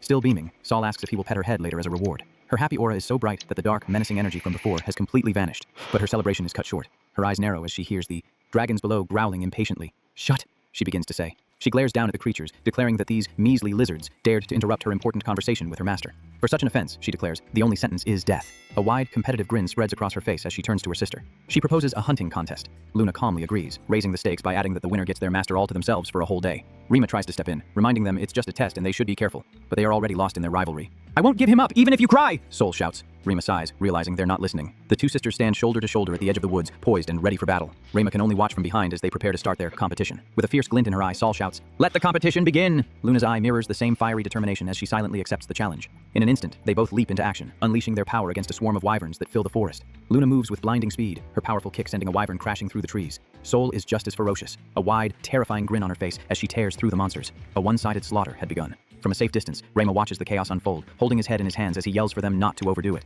A short time later, the forest is quiet. Rima walks through the aftermath, surrounded by the remains of defeated dragons. He begins to wonder if the monsters in this world are just weaker than the ones he's used to. Stepping over a severed claw, he thinks that maybe he was worrying for nothing. His companions are clearly more than strong enough to handle this world's threats. But just as he lets his guard down, a sudden movement in the shadows catches his attention. He instinctively leaps back as the ground in front of him erupts with explosive force. A colossal dragon, its body covered in thick, rocky armor, rises from the earth. Rima, still in midair, stares in shock, having never seen a monster like this before. The monster lets out a deafening roar that shakes the entire dungeon. Rima quickly realizes this is a creature he has no data on, a truly unknown monster. His expression turns serious and focused, the time for testing over. A small smirk touches his lips. He's found a real challenge, a truly big one. This fight is going to be tough. Before he can make a move, Sol and Luna reappear at his side, both looking furious at the new arrival. "Hey, what do you think you're doing to my Rima?" Sol shouts at the giant beast. Rima tries to tell them to wait and form a plan, but it's too late. With a furious cry of "Die!" Sol unleashes a powerful blast of dark energy. The attack slams into the dragon's rocky hide, but it seems to have no effect at all. Luna immediately follows up with a wave of razor-sharp ice shards, but Rima again shouts for them to wait. Ignoring him completely, the twin sisters launch a furious, coordinated assault, moving like a whirlwind of magical energy and devastating blows. After a fierce but short battle, the giant dragon lies defeated. Luna calmly informs her master that there are no more monsters. Sol immediately pops up beside him, asking for her reward since she claims she dealt the final blow. Rima stands amidst the destruction, looking at the piles of defeated monsters. He sighs and tells them, "You two, that was too much." He blushes with embarrassment, suddenly realizing a very important fact about this world. Since society has developed thanks to the materials from dungeons, completely wiping out all the monsters is probably forbidden. His eyes widen in alarm at the thought. Seeing his reaction, Sol's triumphant mood vanishes. She looks up at him with big, sad eyes, her lip trembling as she asks, "Even though I tried so hard?" Rima quickly changes his tone. He smiles and holds up a crystal he took from the dragon, reassuring her. He apologizes and thanks her, explaining that she helped him learn exactly what he needed to know. Sol's face instantly lights up. Winking proudly, she says, "See? As expected of me." Then, she boldly declares that as her reward, they will go on a date tomorrow. Rima looks panicked and quickly puts his hands together in a pleading gesture. He explains that they can't possibly go on a date, because it would cause all sorts of rumors. He tries to compromise by saying, "Well, if we get the chance." This is enough to make Sol bounce with excitement, asking if he's really not lying. Luna, who has been watching silently, suddenly speaks up. She looks at him, with serious eyes and says, "Master, promise." As Sol happily chatters on about their promise, a massive, dark sphere of energy comes flying towards them out of nowhere. Rima shouts her name in warning. A shadowy clawed hand emerges from the darkness, aiming straight for Sol. Reacting in an instant, Rima shoves Sol out of the way, just as a vortex of dark magic erupts right where she was standing. A wild-eyed adventurer lunges from the shadows, screaming, "Die!" In a flash of light, Luna appears in her full-sized wolf form, taking the force of the adventurer's attack to shield her master. The crazed adventurer, undeterred, lunges forward again with incredible speed. Luna asks Rima what to do, explaining that her older sister, Sol, is completely unpredictable once she gets into a competitive frenzy. Rima just looks tired of the chaos. He crouches down to speak with Luna, who is transformed into a smaller, more agile fox. He asks if she can catch up to the fleeing adventurer. Luna nods confidently, telling him to leave it to her. Rima places his hand on her back, telling her he's counting on her excellent sense of smell to track the intruder. He quickly hops onto her back and with a determined, "Let's go, master," she dashes off into the woods. Meanwhile, the reckless adventurer is live-streaming his exploits. He's bragging to his online audience that he's currently inside a dungeon called Dragon's Tomb, home to a city-destroying level monster. His viewers are begging him to get out, reminding him of all the people who have died there. But the streamer, whose name is Illegal, just laughs, boasting that he's going in anyway, even though the area is about to be restricted. He arrogantly asks his viewers who they think he is, puffing out his chest and declaring himself an A-rank adventurer from the Illegal Guild. Shoving open the same ornate dungeon door Rima entered earlier, he claims a dungeon like this is a piece of cake for him since it's not officially forbidden yet. But once inside, he's stunned to find himself in a blizzard, surrounded by snow-capped mountains instead of the landscape he expected. He starts to panic, realizing that this is a dangerous irregularity, an unexpected and extreme change in the dungeon's environment that should be reported to the government immediately. He understands that this level of danger is usually only handled by the strongest of heroes, the S-rank adventurers. But his fear is quickly replaced by ambition. He grins, thinking that if he can solve this problem all by himself, he'll be hailed as a hero. Deeper inside, he stumbles upon the massive, frozen corpse of a dragon. He recognizes it as a rare emerald dragon, a powerful A-rank monster, and is shocked to find such a creature defeated here. Clutching a valuable crystal, he broke off its body. His greed takes over completely. He decides to press onward, convinced that conquering this dungeon will make him an S-rank adventurer. He boastfully tells his audience that whoever left this valuable corpse behind was an idiot, and that this is his chance to rise to the top. Just then, Rima and his companions arrive at the heart of the dungeon, coming face to face with the colossal dragon that is causing the blizzard. This is a Ragnarok-class dragon, a monster of immense and terrifying power. Even a tiny, fluffy, sheep-like creature is sent flying by the sheer force of its presence. Rima immediately takes charge, telling Luna to stay by his side and support him while he directs the battle. He analyzes their opponent, noting that while he's fought dragons in his old world, this one is clearly an upper-class type, and its abilities might be completely different. The dragon roars, opening its massive jaws lined with sharp teeth, ready to attack. But Rima just smirks. This is the perfect opponent to truly test their strength in this new world. He begins to summon a weapon. A glowing summoning circle appears at his feet, and from it emerges a powerful, ornate sword. "Come, Lavatane," he commands. "It's been a while since we've been on a battlefield." Lavatane is no ordinary sword, but a legendary magic staff with the power to burn everything in its path, while also providing incredible support to its wielder and his allies. Rima can feel that he's only at about 30% of his full power, which limits the magic and the number of beasts he can summon at once, but he clenches his fist with determination. Even with his power limited, his skills and his strategies remain just as sharp as ever. He raises Lavatane high, shouting to Luna and Sol that he'll support them with everything he's got. He gives them one simple command: go wild. The two wolf sisters bare their fangs, their eyes glowing with excitement as they get ready to unleash their full power. The giant dragon lunges, shaking the ground with every thunderous step. Its enormous, toothy jaws snap shut with terrifying force, aiming to crush them. Rima quickly chants, casting multiple support spells at once. He enhances Sol's strength and fortifies Luna's defenses. He continues his rapid-fire support, giving Luna fire resistance and creating invisible platforms of magic in the air for them to jump on. Luna uses the magical footholds to launch herself high into the air, easily dodging the dragon's attack. She descends like a missile, sinking her powerful jaws deep into the thick scales of the dragon's neck. Rima watches with pride, amazed at how easily they've gained the upper hand. Meanwhile, the reckless adventurer, hiding behind a pillar, can't believe what he's seeing. "What the hell is this?" the adventurer cries out in terror and disbelief. Not realizing who he's talking to, he shouts at the mysterious cloaked figure to get back, warning him that it's too dangerous. Rima's eye narrows slightly, annoyed by the interruption. The dragon, enraged and in pain, unleashes a powerful blast of dark fire from its mouth, aimed at Luna. Rima calmly casts a spell. Wise reflection. A shimmering barrier appears, and the adventurer is sent flying by the powerful shockwave. Rima's face is cold and focused as the magical barrier perfectly reflects the dragon's attack right back at it. The massive dragon is engulfed in its own devastating dark flames. The adventurer lies on the ground, dazed and wondering if he's dead. Rima looks down at him and calmly says, "You're alive, so don't move." Turning his attention back to the fight, Rima gives his final order to the sisters. "Finish it in one blow. We don't have time." The eyes of both wolves glow with an immense overflowing power as they prepare their final combined attack. Sol unleashes Radiant Soul, a devastatingly powerful spear of pure light energy that shoots toward the dragon. At the exact same time, Luna attacks with Destructio Luna, a swirling orb of pure destructive energy that hurtles toward the beast. After the smoke from the massive explosion clears, the adventurer runs over to the cloaked figure, frantically asking if he's okay. He stammers, completely bewildered by the mysterious man's incredible power, and tries to ask who he is. Rima just points to himself and casually says he's just a passing black-robed guy. The adventurer, frustrated and still in shock, grabs his robe and demands to know who he really is. The adventurer then explains that since the dungeon's final boss has been defeated, the entire dimension will collapse in 10 minutes. This is completely new information for Rima. The adventurer starts to panic, shouting that they have to get out immediately. A notification on his phone shows that over 200,000 people are watching his stream. Rima just looks confused, having no idea what concurrent viewers even means. The adventurer interrupts Rima's confusion, asking if he's found the exit gate yet. It finally clicks for Rima. He stares in horror, realizing that this whole time, the adventurer has been live-streaming their entire battle. They both start to panic, but for very different reasons. The adventurer is worried about escaping the collapsing dungeon, while Rima is horrified at the thought of his secret powers being exposed to the entire world. Rima quickly uses a magic detection spell, his hand glowing as he scans the area. He points to the ruins of an ancient altar in the distance, telling the adventurer that the transfer gate, their only exit, is just beyond it. The adventurer is amazed he found it so fast. Rima hops onto Luna's back, tells her to go into stealth mode, and tells the adventurer to go on ahead without him. In a flash, Rima and Luna disappear into thin air, leaving the adventurer completely stunned and alone.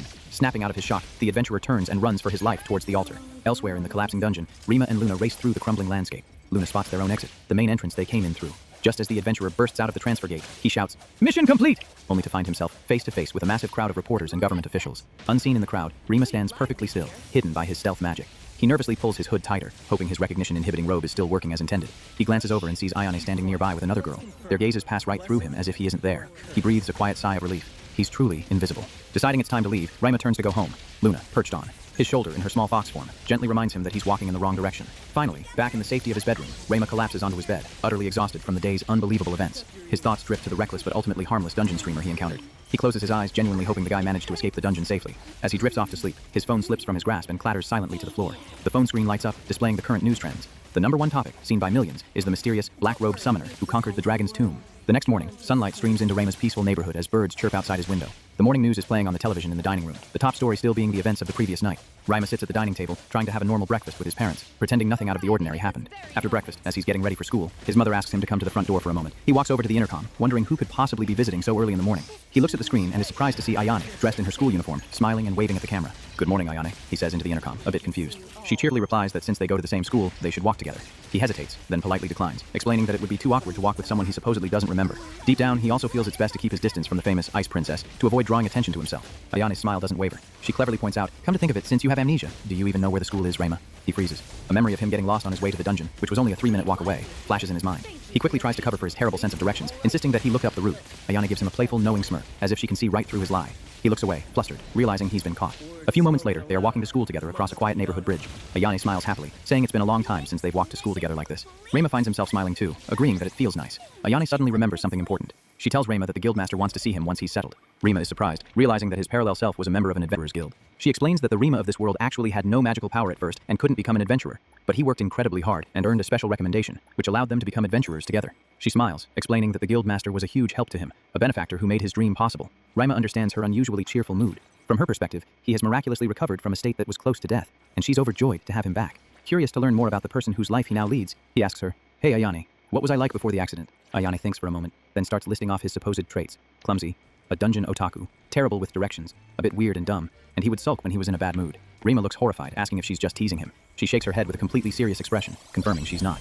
He sighs, muttering that it sounds like he hasn't changed much from that description. Ayane giggles and agrees with him, but then she continues in a softer tone, listing his good qualities. She mentions how he always matches his walking pace to hers, how he listens to her selfish requests, and how he's considerate despite seeming dense. She looks up at the sky with a warm, genuine smile. But most of all, she says, your kindness hasn't changed. She gives a little twirl, happily finishing her thought as she looks back at him. Rema looks down, admitting that he was feeling anxious about his new life. But walking to school with her has made him feel relieved, because it helped him realize that deep down, he is still the same Rema she remembers. He instinctively apologizes for worrying her. Ayane just looks back at him and playfully says, that's another thing that hasn't changed. His bad habit of apologizing for everything. She quickly moves on, changing the subject to something more cheerful. Looking at him brightly, she suggests that since he finally gets to have a normal school life, they should start fresh from today and make the most of it. A genuine, relaxed smile spreads across Rema's face. Yeah, he says. Thanks, Ayane. Ayane laughs, a little embarrassed but clearly happy to have her friend back. As they walk, Rema quietly vows to himself that one day, he will find a way to repay all the kindness she has shown him. Arriving at the large school building, he asks what school is like.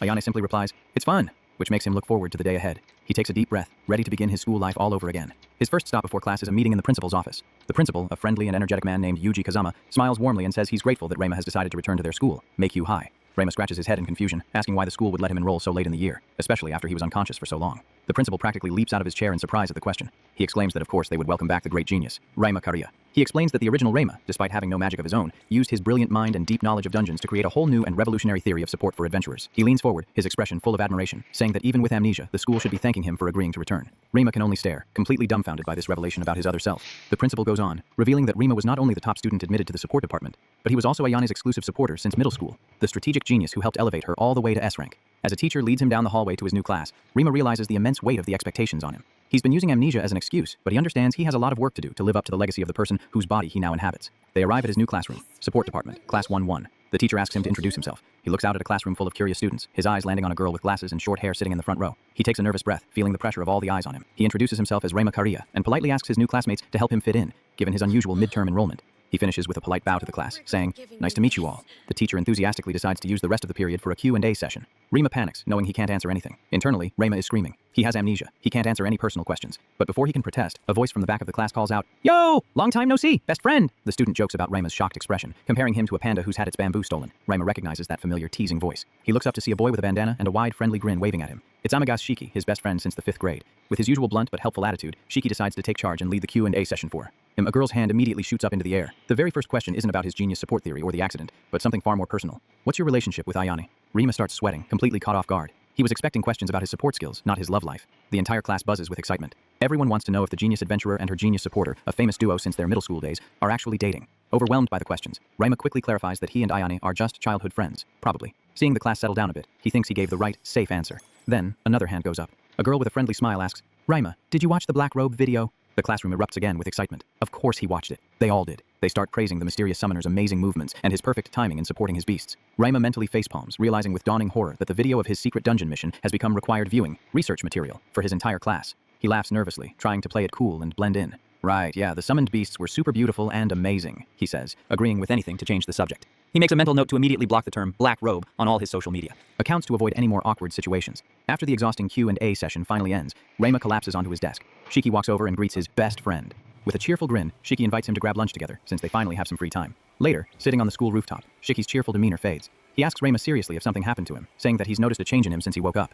Rayma decides to trust his best friend with the truth, at least partially. He explains that he has amnesia and can't remember much about their past together. He apologizes for worrying him. Shiki looks at him, a flicker of sadness in his eyes, as he asks if he truly doesn't remember anything at all. Then, Shiki's expression breaks into a wide, reassuring grin. He introduces himself as Amagazu Shiki, his best friend since 5th grade and a professional enchanter. He slings a friendly arm around Rayma's shoulders, telling him not to worry and to ask him anytime if he needs help with school. Rayma smiles, relieved and grateful, and says he will definitely rely on him. Just as they are relaxing, a loud alarm blares through the school. An announcement declares an emergency. Monsters have escaped from the underground dungeon right beneath the school. All staff members and students ranked C class or higher are ordered to help contain the threat. The voice on the intercom repeats with urgency. "This is not a drill!" Shiki immediately gets to his feet, telling Rayma to stay here and stay safe while he goes to help the teachers with the escaped monsters. Rayma asks if Shiki can actually fight. Shiki grins confidently, explaining that while he's not an attacker like Ayane as an enchanter, he can handle himself with support and self-enhancement magic.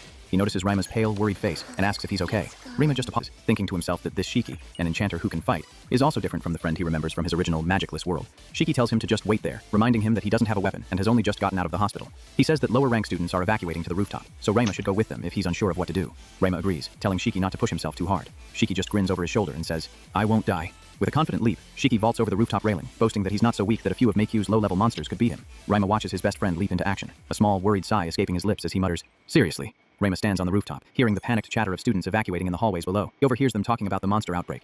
The students whisper in fear, saying there are too many monsters and the teachers are overwhelmed. The news gets worse as he hears that students are starting to get hurt in the chaos. A cold fear grips Rayma. He desperately hopes that no one has been killed yet. The thought of losing someone is unbearable. He can't stand by any longer. Apologizing to Shiki for breaking his promise to stay put, Rayma begins to summon a special item. He equips a special silver-blue robe woven from Luna's own fur. This magical item can make him completely invisible for long periods. Now hidden from sight, he leaps from the roof and immediately begins casting spells to map the school and detect all the monsters' locations. A detailed, glowing map of the entire school building appears in his hands, pinpointing every corner and hallway. As he silently glides through the air, his detection spell finishes. He counts about 50 monsters scattered throughout the campus. It's a lot. He lands silently near a pair of small green goblins, confirming his spell worked. He has found his first targets. In a blink, he materializes between the two creatures, who are startled by his sudden appearance. A new weapon appears in his hand. Anger, a magical dagger so sharp it can slice through the strongest metals. "Sorry, but," he whispers, holding the dagger ready as he prepares to face the small monsters. His eyes glow with cold focus. He declares that he will take care of this problem himself. The goblins snarl, ready to fight, unaware of the immense power they are about to face. He moves like a phantom, a blur of motion. In a single fluid movement, he defeats several goblins before they can even react. He watches as the monsters' bodies dissolve into dust, leaving no trace.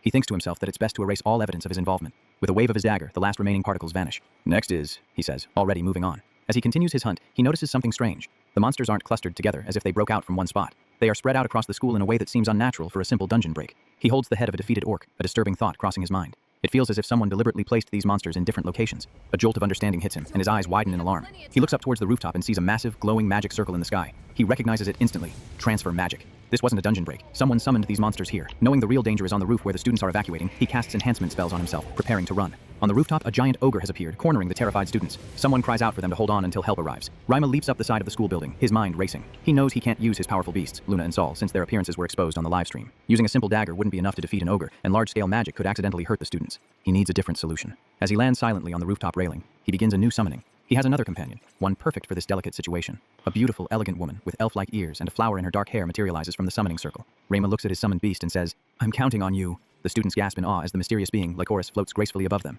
She lands as gently as a falling leaf, her presence calming the panicked crowd. Without a word, she walks towards the massive ogre, a spotlight seeming to follow her as the terrified students instinctively part to make way. Meanwhile, a few brave students try to fight back, but their attacks are useless against the ogre's tough hide. In the blink of an eye, Lycoris is perched on the ogre's shoulder, holding an intricate, deadly blade. Her eyes are cold and merciless as she prepares to strike a single, fatal blow. She floats gently back to the ground just as the massive ogre collapses behind her, defeated. "It's over," she says simply. The students are safe. The student fighters are in shock, wondering how the creature could be so tough one moment, and then fall so suddenly. It doesn't make any sense. The ogre's weapon clatters to the ground as its body goes limp. "We won," one student stammers, and the rooftop erupts in cheers.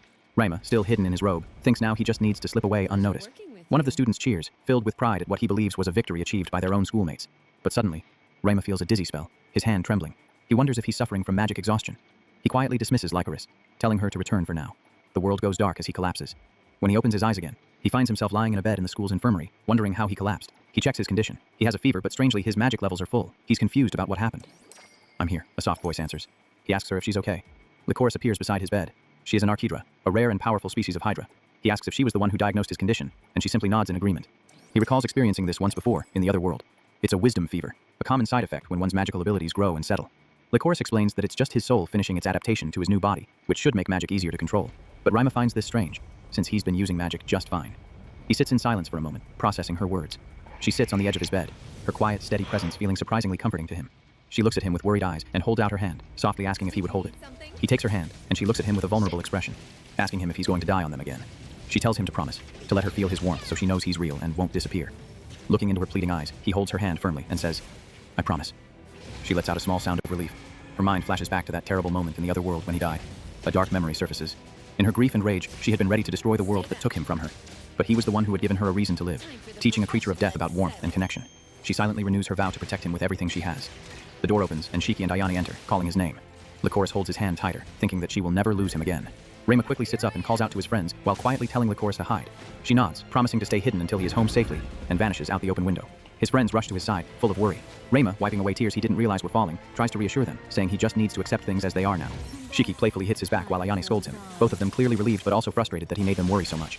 As they leave, Shiki mutters to himself. He feels useless, but it fuels his desire to become someone who can protect the people he cherishes. Rayma overhears him and asks what he said, but Shiki just shrugs it off as nothing.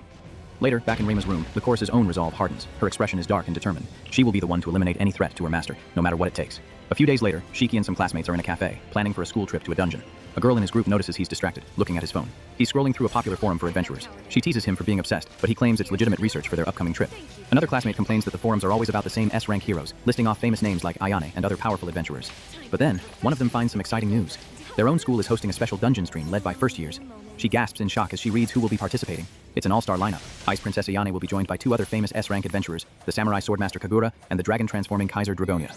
These students buzz with excitement. A 3 S-rank collaboration is a huge event. Shiki just smirks, knowing his friend is just as much of a fan as he is. Their group leader tells them to focus on their own mission, though she admits she's also excited to watch the S-rank stream. Back in his room, Rayma is once again studying the diary left behind by his parallel self. He had only skimmed it before, but looking at it properly now, he is truly amazed by the incredible detail. The diary is filled with memories of dungeon adventures with Ayane and Shiki. Even though these aren't his own memories, he feels a strange sense of familiarity, understanding that this person was still him. He thinks that by following this diary, he can navigate his new life. He wonders if there are any other secrets, like weapons, that this other Rima left behind. He decides to find out. He casts a summoning circle, asking one of his companions to help him search. He calls on Lycoris, the best tracker he has. He asks her to search his room for anything with a magical signature. He knows she is the best for the job. In less than a second, she announces that she's found something. "That was fast," he exclaims, impressed. She shows him a box. It looks empty, but it's heavy. She's found an invisible item. Rima casts a spell to remove the invisibility, and a stack of notebooks appears inside.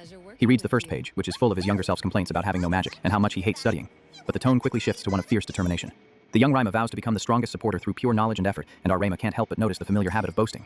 He realizes this diary is a testament to his other self's incredible hard work. Despite having no magic, his other self never stopped moving forward, all to support his talented friend and ensure her future success. A wave of guilt washes over Rima. He feels like he's stolen this incredible person's life, but he can't stop reading. He needs to understand him. He reads through notebook after notebook, each one filled with meticulous research on dungeons, monsters, and support strategies. He sees the desperation in the writing, the feeling that it was never enough.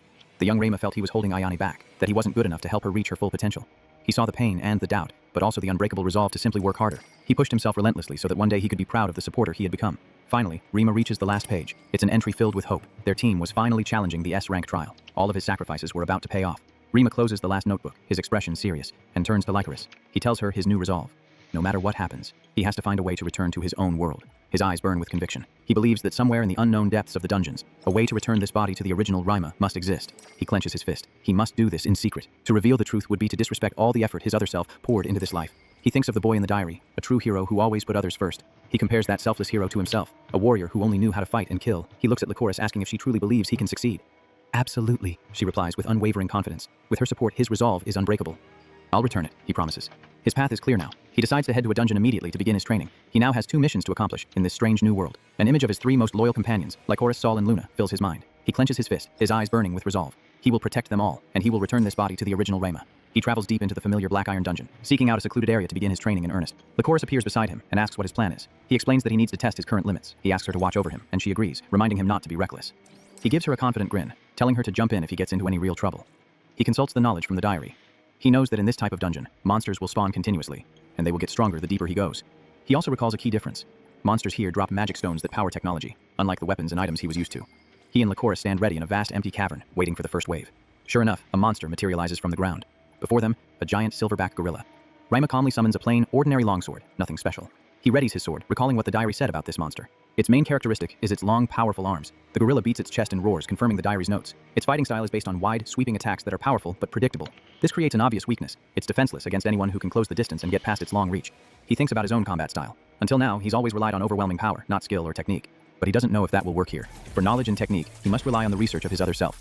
And that research has revealed the silverback's vital weak point, the magic stone in its chest. In a flash, he darts inside the monster's guard and plunges his sword directly into the glowing magic stone. The gorilla lets out a final roar of pain as the stone shatters, and it begins to dissolve. As the first monster fades, more begin to appear all around him. The true test has just begun. Hours pass. Rayma stands victorious in a cavern littered with the fading remains of monsters. He decides it's time to go. He mentally catalogs the monsters he faced, noting that the rare Minotaur only appeared once. But just as they prepare to leave, Lycoris warns him that more are coming. 3 people and 1 very large monster. The ground begins to shake from the heavy tread of an approaching beast. A group of 3 young adventurers bursts into the cavern, running for their lives. One of them seems to be panicking about being on a solo mission. A massive Minotaur charges after them, roaring with rage. Rayma realizes this one is much stronger than the one he defeated earlier. Its eyes glow with a furious red light, a clear sign that it's an elite or boss-level monster. Rayma knows he could escape on his own, but fighting would draw too much attention. But looking at the terrified adventurers, he knows he can't just leave them to die. He calls out to the panicked group, telling them to run towards him. They look at him in confusion. They hesitate, wondering what this strange, cloaked person is talking about.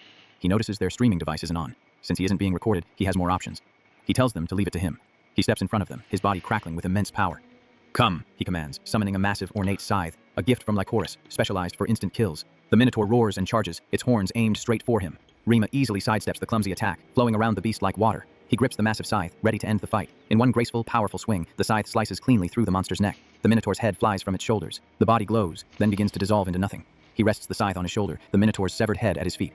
"It's over," he announces. He turns to leave as quickly as he appeared. With a casual kick, he sends the dissolving corpse tumbling away from the stunned adventurers. His cloak flows around him as he walks away. The battle finished in an instant. Effortlessly, he begins to drag the massive corpse away with his scythe. He drags the body away, leaving the 3 young adventurers completely speechless. One of them, a boy named Rin, finally whispers in awe, "So cool." The 3 of them run after him, with Rin excitedly asking for his autograph while his friend thanks him profusely. Their companion asks if he is hurt. Rayma assures her he is fine, but she correctly identifies him as a summoner from his magic. She then recognizes his outfit from the news. "You're the Black Robe," she exclaims, as the others begin peppering him with questions about his power. Panicking at being recognized, Rayma quickly summons a small, goofy-looking cat spirit to create a distraction. As they are momentarily distracted by the cute spirit, he prepares to make his escape. He gives a silent command to Luna, who is still hidden. A bright flash of light envelops him as he casts his stealth spell. He disappears completely, leaving the adventurers staring at the empty air, disappointed that he vanished before they could get an autograph. The next morning, as Rayma gets ready to leave for school, his mother calls out to him. She stands at the entrance, asking if he has everything he needs for his big school trip. He smiles warmly at her, teasingly reminding her that this is the 3rd time she has asked. She continues to fuss over him, running through a checklist of items: lunch, phone, tissues, snacks. Finally, she relents, admitting that she might be worrying a little too much. A wave of guilt washes over Rayma. He feels bad for lying to her, as he can't tell her about his secret dungeon adventures. To ease her worries, he reminds her that a powerful S-rank adventurer will be supervising their group. He adds that since it's an official school field trip, it won't be too dangerous, which finally seems to put her mind at ease. But just as he's about to walk out the door, she asks him to wait for a moment. 5 minutes later, she returns. While he was waiting, he got a text from Ayane telling him she's waiting outside.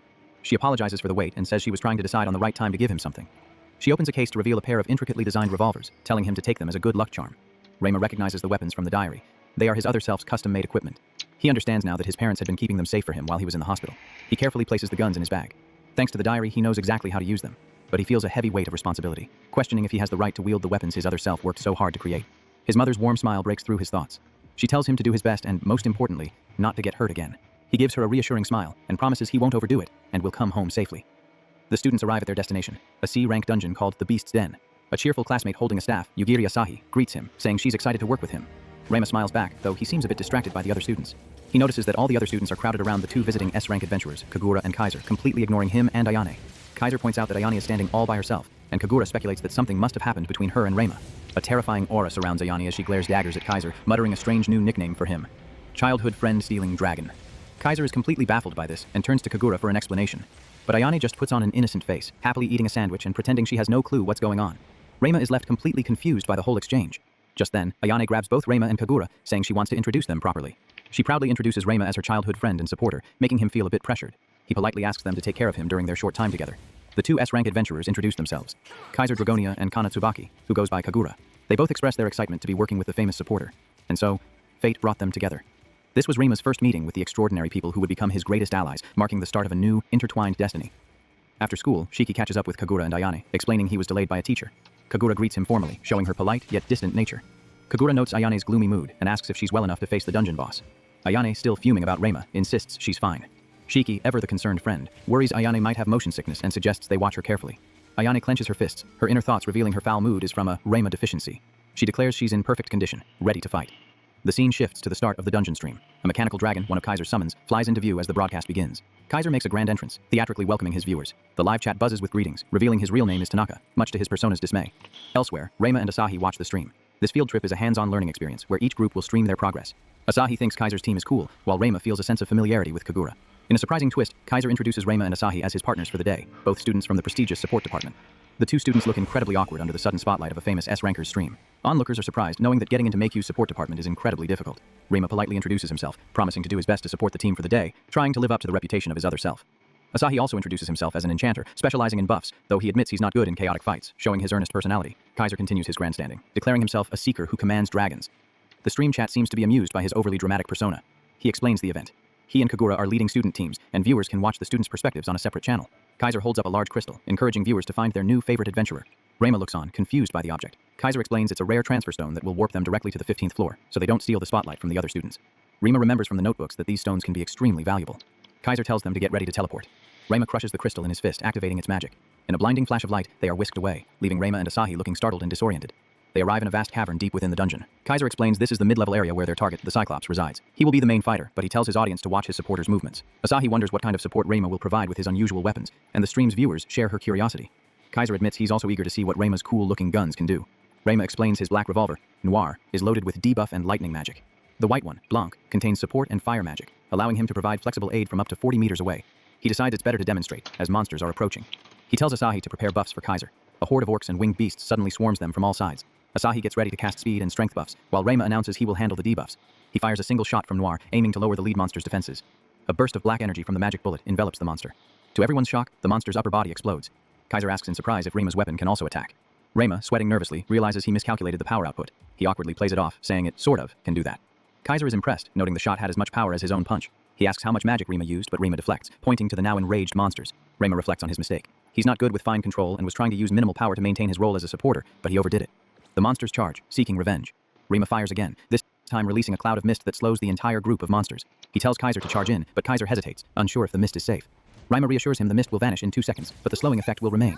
Trusting him, Kaiser transforms his arm into a dragon's claw and slices through the entire slowed horde in a single, devastating swipe. With the ground troops gone, only flying gargoyles remain. Rema switches to his white gun, Blanc, ready for the next phase of the fight. Kaiser transforms his legs and asks for a leg strength boost to take on the aerial enemies. Kaiser leaps into the air as Rema fires a support bullet from Blanc, perfectly timing the buff. Rema's focus is absolute, as he provides pinpoint support from the ground. With his enhanced strength, Kaiser crashes down on the gargoyles, shattering them with a powerful stomp. Their flawless teamwork clears the area in moments. Kaiser is overjoyed, praising Rema for being the first person who could truly keep up with and support him. He also gives credit to Asahi, whose buffs were a huge help. Asahi blushes, happy to have been useful, and Kaiser comments on how cute he is. Rema deadpans. Just so you know, Asahi is a guy. The revelation leaves both Kaiser and Asahi speechless. The group arrives at the final door of the mid-level. Kaiser is confident the Cyclops will be there as Ayane's team is busy on the lower floors. They enter the boss room to find not one, but 3 Cyclopes, a clear sign of a dangerous dungeon irregularity. One of the Cyclopes, an archer, draws its bow, aiming to take them out from a distance. Rema reacts instantly, casting a protective shield that blocks the massive arrow just in time. He warns Kaiser about the irregularity and asks if he can handle the increased pace. Kaiser grins, excited by the challenge. To even the odds, Kaiser decides to summon his sworn friend. Rema is stunned, realizing that Kaiser, like himself, is a summoner. A magnificent silver dragon Valkyria materializes in the cavern, her presence radiating immense power. Kaiser declares they will now show the true value of a dragon knight. Rema knows this is no ordinary boss fight. They're facing a powerful mutant variant, Asahi. Worries about Rema's role in a fight of this scale. Rema simply says he will do his job as a supporter and try not to get in the way. Inwardly, Rema focuses. He must perfectly mimic the original Rema's fighting style without revealing his own overwhelming power, a difficult test of his control. Kaiser, with his limbs partially transformed, stands beside Rema, ready for a real fight after so long. With a roar of excitement, Kaiser and Valkyria charge toward the Cyclopes. Rema stays back, taking aim with his revolver, Noir. He fires precise shots, supporting his S-rank ally from a distance. As Kaiser and Valkyria engage one of the Cyclopes in close combat, the battle rages. Rema is astonished to see his magic bullets automatically curve to avoid hitting Kaiser, a feature he didn't know the guns had. He marvels at his other self's genius. For someone with no magic, creating weapons that could store and perfectly control magic was everything. By optimizing every aspect of the support process, the original Rema had created the most efficient system possible with zero waste. Rema updates the debuff on the Cyclops and calls for Kaiser to attack. He reflects on the incredible skill required to use these weapons effectively. It demands constant shooting with perfect timing, a feat impossible for any normal person. These weapons were truly designed for someone with the original Rema's unparalleled knowledge and experience. The Cyclops' eye cracks under the pressure of the combined assault. Kaiser coordinates with his dragon, preparing for a final, ultimate attack. Riding Valkyria, Kaiser unleashes his Vald Drago Spear, a devastatingly powerful lance of energy that completely obliterates the first Cyclops. With 2 foes remaining, Kaiser asks Rema for his strategic analysis of the situation. Rema points out that the dual-wielding boss won't engage until they defeat the archer. Kaiser agrees, noting that his dragon is at a disadvantage against bows. They need another attacker to break the stalemate. Asahi feels helpless, wishing he could fight, but Kaiser reassures him, telling him his buffs are amazing and a huge help. Rema adds his praise, telling Asahi to be proud. With Asahi handling the buffs, Rema can focus his full attention on debuffing the enemies. Rema thinks to himself that without Asahi's support, he would be at his limit, trying to perfectly mimic the original Rema's complex fighting style. Kaiser ponders their next move, unsure how to break the formation of the remaining 2 bosses.